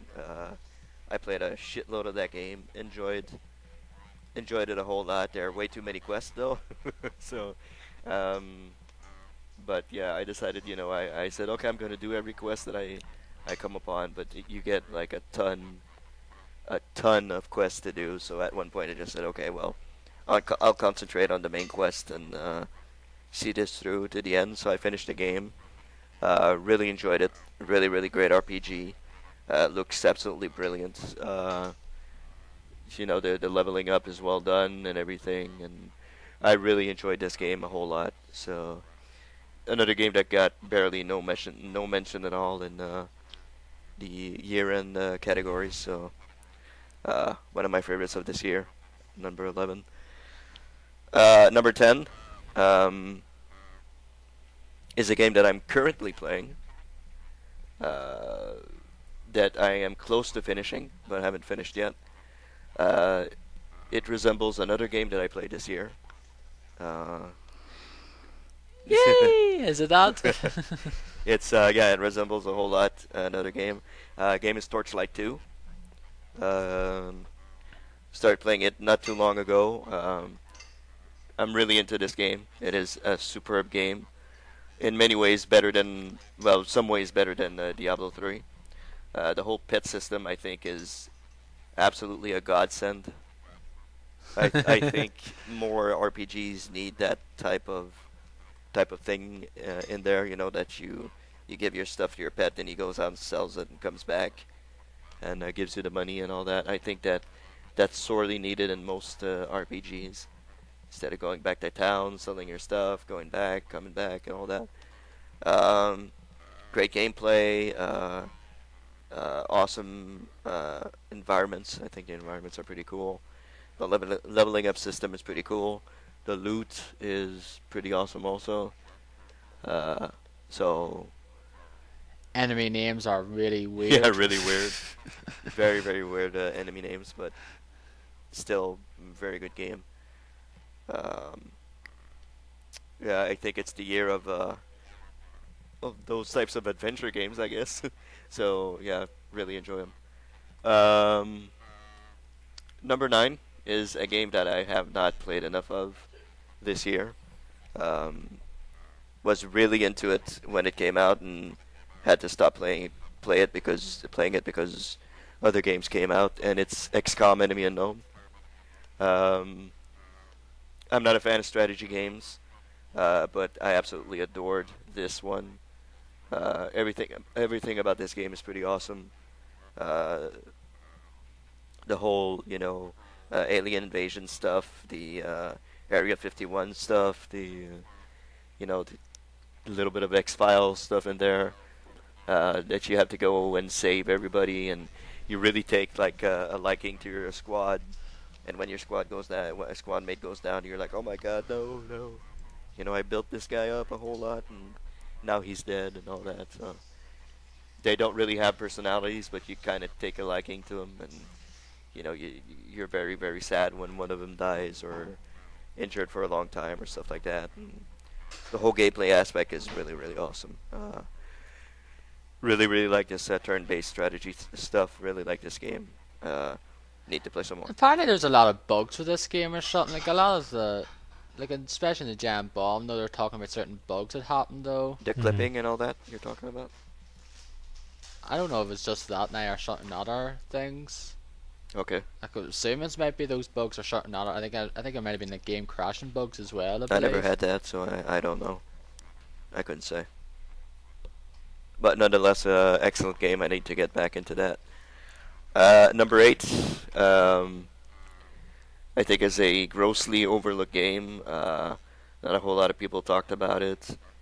Hoping there's a sequel to it. It's Binary Domain. One of my favorite games of the year. Grossly overlooked. Great characters, great story. I thought the gunplay gameplay was pretty great. The shooting felt really good. Like it felt really nice. The whole shooting the robots, and they, you shoot off the head, they keep coming, they bump into each other or stuff like that, shoot off the leg, and they keep crawling towards you and all that. I think that's pretty cool. Story was very interesting. I really liked it. Great game. Actually, the binary domain, like the shooting it, like it's when you're shooting the robots at different parts, kind of like Dead Space with the strategic dismemberment. Yeah, exactly. Yeah, it's kind of like that. Yeah. So, very good game. Number 7. This one, I'm pretty sure nobody in my circle of friends played. Like nobody in my circle of friends played. I'm pretty much the only one who played this game, and I really loved it. I played it the entire summer, and a little bit more past summer. It's MLB 12 The Show. I love baseball, so those who know me know that I love baseball. It's to me, it is the very best sports franchise out there right now. Fuck FIFA. This is the best one. um, they continue to make very good games. I hope they change up a little bit in 2013, but still, it's a very enjoyable game. I love baseball. I love playing through the whole be a player type of thing where you take your pitcher and he goes to the minors and eventually plays in the majors. Sadly, I played for the Twins. Sorry, Derek, but sadly I played for the Twins, and they have a very... What do you mean, sadly? That you lost all the time or something? They're not very good. They're not very good.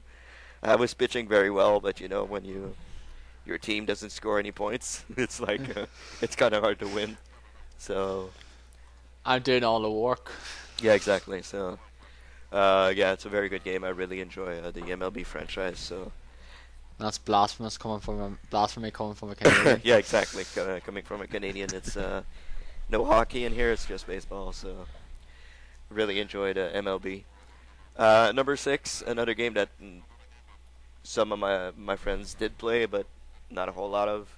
Rock Band Blitz. Really, really love this game. Played a ton of it this game. My extended library of songs came in handy. I tried to 5-star every song that I have in my library, which is practically impossible to do. But yeah, it's a very good game.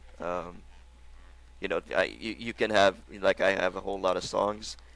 You can play songs from all the previous Rock Band games except three, and add to that all the songs you downloaded. There's like 300, 400 songs that I could play. So that's a whole lot of songs.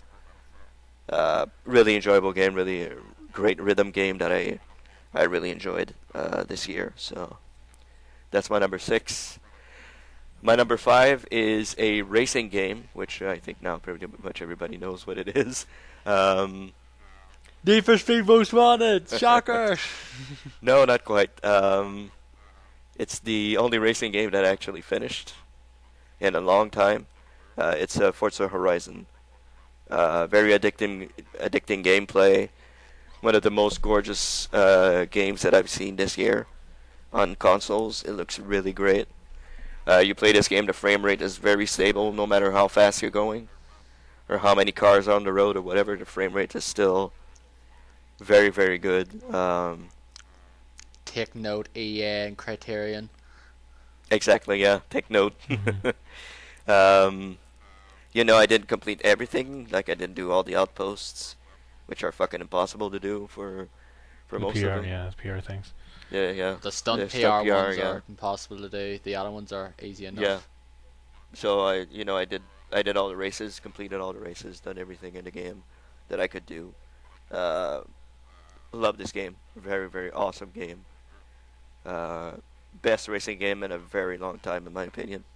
So, yeah, Forza Horizon. Number 4, a game I didn't expect a whole lot from. Saw a couple of videos, said, well, okay. Then I saw the quick look and said, yeah, I'm getting this game for sure. Far Cry 3 is my number 4. Still have not completed this game. Still have not gone through the ending or anything, but very vast, gorgeous open world. Whole lot of stuff to do. You can go hunt. You can go, climb up towers. Go into enemy camps. Chase down some most wanted people. You can just run around, set fire to everything, and watch it burn, and just laugh your ass off, and it's which I did, by the way. And it's pretty fantastic. It's a really good game. Voss is in the game, which is one of my favorite character of the year. The gunplay is very good. The missions kind of drag. I mean, it's kind of gets the same. It kind of gets to the point where it's the same thing over and over again. But I'm towards the end, so it seems to be kind of the same thing that happens over and over. But still, it's very good. It's very good. The story kind of degenerates after you take care of Voss. It kind of degenerates a little bit when you go after the second bad guy. It gets a little weird. The story gets a little crazy, a little out of place. Like it doesn't have a whole lot to do with the first part of the game, so it's kind of weird. But still, it's a very good game. Very good game. Number 3, The Walking Dead. I think enough has been said about that game. Moving on. Number 2, another loot-driven game that I played a ton of this summer. Well, the beginning of the summer, yeah. And for which is the reason why I bought this new computer, so I could play more computer games.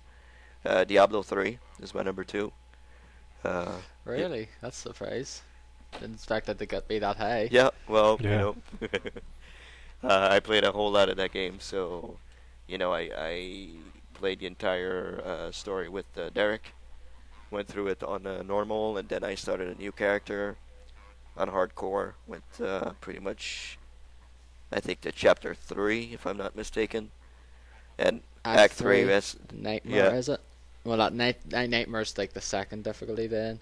It's like normal, then nightmare, and then with hell, and then inferno. I think it Yes, is. yeah, that's it. I think so, yeah. So yeah, I think I'm in Act 3 in hardcore.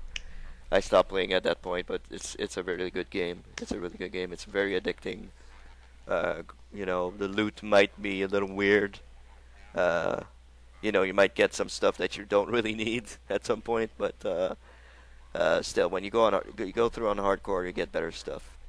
You get better stuff that's for your character and everything. You mean So, Nightmare? Because hardcore means like if you die once, that's Nightmare, it. yes, I mean Yeah. Nightmare. I'm sorry, that's Okay. Nightmare that I meant. Very very good co-op game. Have a whole lot of fun in co-op. So yeah, Diablo's number 2, and my number 1 game.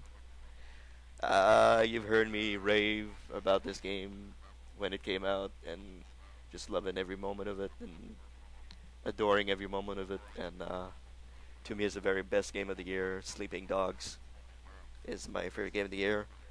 I expected nothing from this game, like absolutely nothing. I said, well, open world, no, okay, yeah, Checked out the quick look, and I said, fuck this, I'm getting this game for sure. Then downloaded it on PC and played it on PC. Awesome, awesome, awesome game. Hand-to-head combat has to be the best hand-to-head combat in any game that I've played. Pretty much beats out Batman because it's less frustrating than Batman, I think. Once you get the hang of it, you can pretty much take down 15, 20 guys around you. So I really, really like the story. I think the voice acting was very good, and it's like even if you have like big stars in the game, like there's some voice acting from really, really big Hollywood stars in the game. It's still like the Wei Shen, which is not a very big star or Hollywood star or anything. Those guys came out on top of the Hollywood stars to me. But the Hollywood stars, they're not those characters are not really in it for long, though, are they? Like No. I know one of them, for example, you said she's only in it for like 5 minutes. Exactly, yeah, something like that. Yeah. So yeah, pretty great. Just crazy stuff to do around the open world. I think if you watch Vinny Caravella play this game, you know exactly what you can do around this world. And it's the mission variety. Like you can go in there and start off hand-to-hand combat, then you pick up a gun, start shooting guys, then you get in a car and go chase the guys around, and then shoot from the car, and you do all that in the same mission, and that's pretty awesome to me. Yeah, one of the things I do love as well is when you're like popping a tire and then like the flip over and it goes in slow mo. Yeah. Then I love doing that That's there, and like the fantastic. cars and the motorcycles. Yeah, it's like a big budget Hollywood movie or something like that. Yeah, really, really it's great. class. I love doing that. That never gets old. And this game looks absolutely phenomenal on PC. Agreed. Especially when it's raining. You get like the slick wet surfaces. Man, it looks absolutely phenomenal on PC. So, yeah, Sleeping Dogs is my game of the year. Favorite game of the year. I want to. Did you have Syndicate on your list? Nope. Wow. Nope. No Syndicate. Shame on you, Dennis. Wow, I'm surprised. I would like to give. It's in my special mentions though. That's not good enough. I'm really surprised. I'm like really surprised, honestly. Really? Don't worry, Dark. It's on mine. So special mentions to Syndicate, Mass Effect, Syndicate. Mass Effect 3, Spec Ops: The Line, which I thought had a very good story. Borderlands 2, which I enjoyed a whole lot. WWE 13, which was a big surprise for me also this year. The Attitude Era mode was phenomenal. And Black Ops 2, which I really enjoyed. I thought the single player story was very good, very well done this year. So, yeah, those are my special mentions. So, Darren, your turn. What's up? Okay, right. This is my personal top 10 now. Number Probably 10. way different than ours. Yeah. We'll wait and see. There's a few games here that we'll share some games anyway. I'll just let you know now. Number 10, these are both of your was in Dennis's list there. It's a racing game. It's probably the racing game that I spent a lot of most time into since Dirt on Xbox 360 5 years ago. Forza Horizon. Pretty much what Dennis said of this game, I completely agree with. Just gorgeous open world, lovely vistas, just the sunset though, just love the sunset and sunrise. I love doing the nighttime street races, just looks cool with the headlights on. The soundtrack's pretty good now, but it gets old fast. Um, just the different races you do is very fun though, and like the showcase races are fun, like driving against a bloody helicopter and a plane and all those crazy things though. Yes. And yeah, this is the better of the open world racers this year. It beats Need for Speed Most Wanted any day of the Oh week. yeah. And the multiplayer is good. The races are good for multiplayer, but the only multiplayer mode that's fun as hell is Infected. Yep. I couldn't give two shits about King or what's the other one, Cat and Mouse. Cat and Mouse, yeah. Number 9 is a game that came out. It's the last game that came out in the summer of arcade. It was done by one guy. It took him 4 years to do. It's a very gorgeous game, very lovely art style. That's Dustin Elysian Tale. Very enjoyable game, lovely side-scrolling action game. It has a very intriguing story. And I actually didn't know about this, but this actually game had sort of backlash against it because of the way the characters were designed. And actually, people flat out said we're not playing this game because of the way the characters were looked. The like furries and all that shit, which I honestly am really annoyed with. I don't care what they look like. They could look like fucking dickheads for all I care. As long as the gameplay is good, I'm fine. And that's what it does. It has great music, very lovely environments, just a great game overall. I know none of you played it though, so that's number 1 in the, and it's only on my list. You couldn't care less. Menu. Next game, again, it's another game that you have not played. It's Beat the Beat Rhythm Paradise. I played a lot of this when it came out though. It's a very fun game. I played through it easily. I went back to it there. From time to time, it's a very enjoyable game. Just very enjoyable, rhythm games. Just trying to perfect the different games you do, because there are certain times where you can actually go for a perfect metal, where you have to pretty much go for it without making a mistake whatsoever. Just some cool little wee upbeat, quirky, Japanese music or like English music, and the wrestling interview in that thing is great.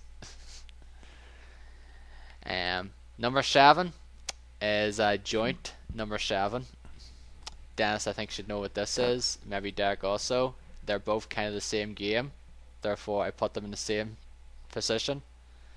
2 action isometric loot-filled heavy action RPGs, Diablo 3 and Torchlight 2.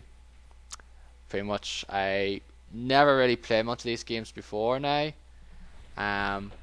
Diablo 3 was probably one of the first ones I actually played, bar Borderlands 2, which was kind of the same thing but in first person. But I really enjoyed playing Diablo 3. And Torchlight 2 I'm playing at the moment though. It's the only game on this list, but as other than Forza Horizon, that I haven't finished. So I played most of it anyway to warrant a good opinion on the games anyway, and they're fantastic games. I really do enjoy both of them. Torchlight 2 is a great game as well. It gets harder and it gets pretty tricky in the later half of the game. I thought it was I actually said to Dennis, I wish we did this in hard. Once we got to the position, I kind of said, I'm glad we didn't do this in hard. Agreed. But it's a very good game. Just some of the loot you get, some of the environments were cool, the enemies, some of the weird enemy designs are really grotesque, some of the names are really weird as hell. But this is a very enjoyable game.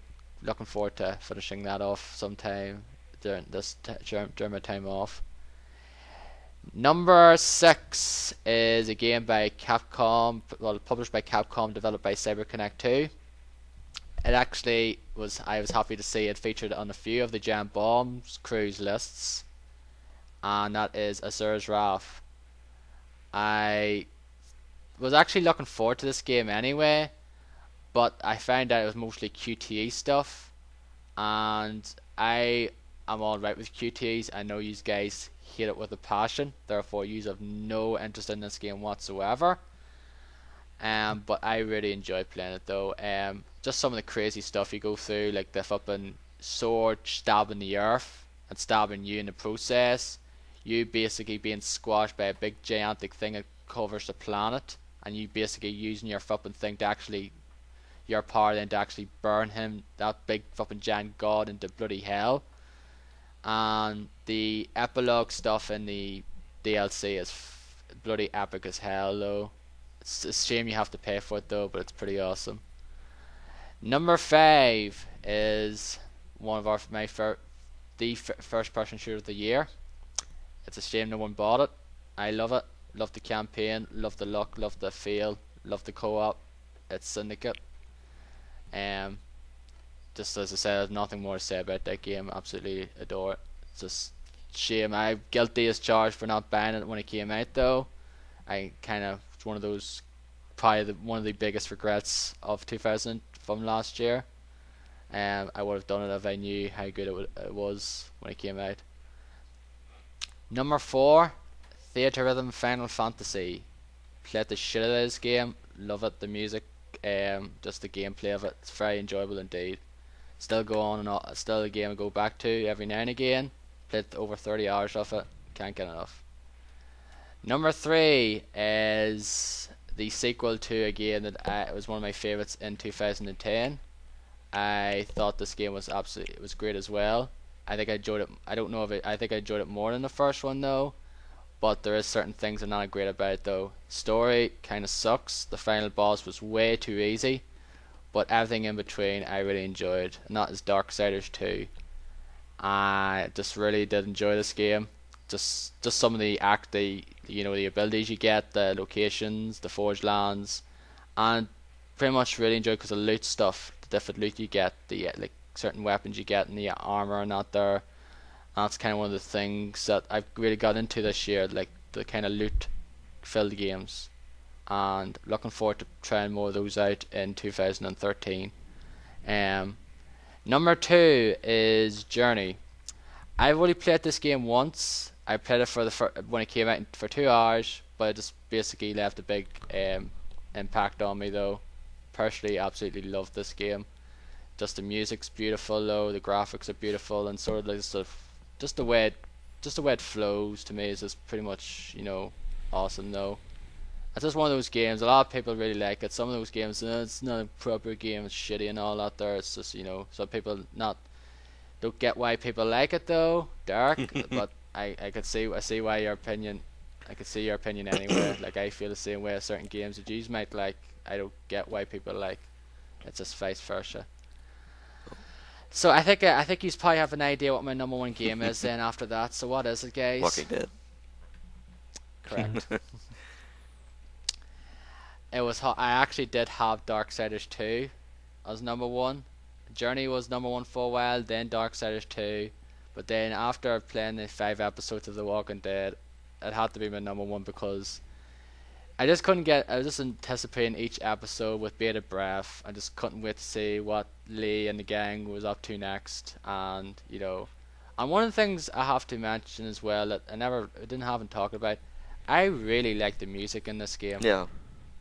There are some music in this game that I really like. One of my favourite tracks is the one where they're at the train in episode 3. Mhm.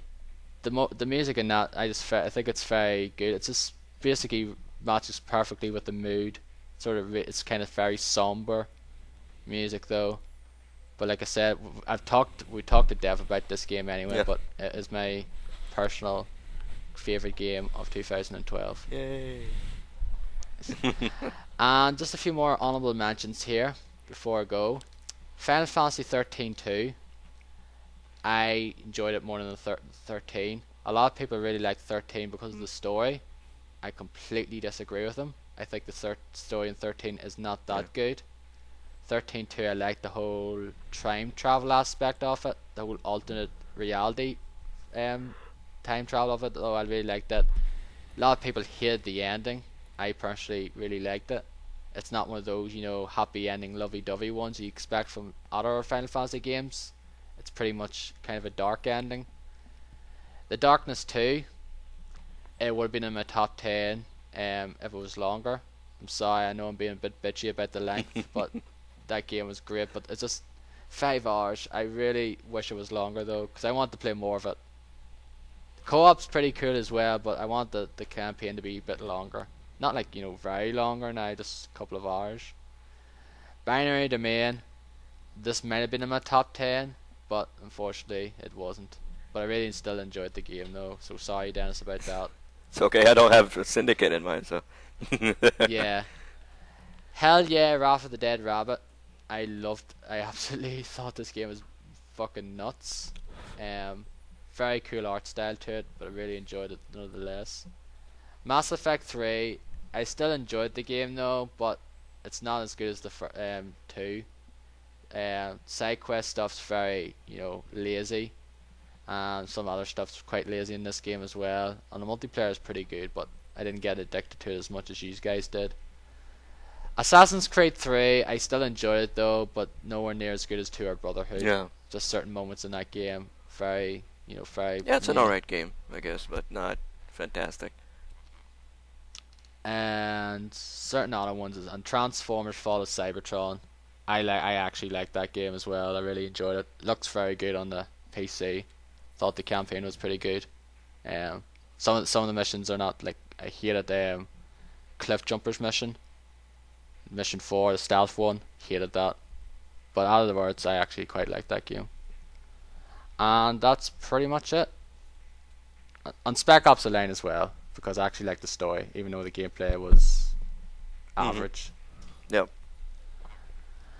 So anyway, guys, this is another 3-hour podcast. We were going on for quite a while indeed. So that is our Game of the Year awards, best of, worst of, or whatever. Are in our top 10 games of the year. So congratulations to all our winners and quote unquote losers. Yeah. So thank you Dennis and Derek for joining me and joining us together for this 3-hour extravaganza. Hope you enjoyed it. Yeah, well, now we can look forward to all the people giving us shit for games that we've picked on our lists. Yep. Good thing we're not as big as Giant Bomb. We didn't play fucking Call of Duty. You didn't play put Call of Duty up there. You didn't play fucking blah blah blah blah. Yeah, thank God we're not Giant Bomb. Get crap for our top 10s. But, A lot of people actually give game trailers shit for picking XCOM. Really?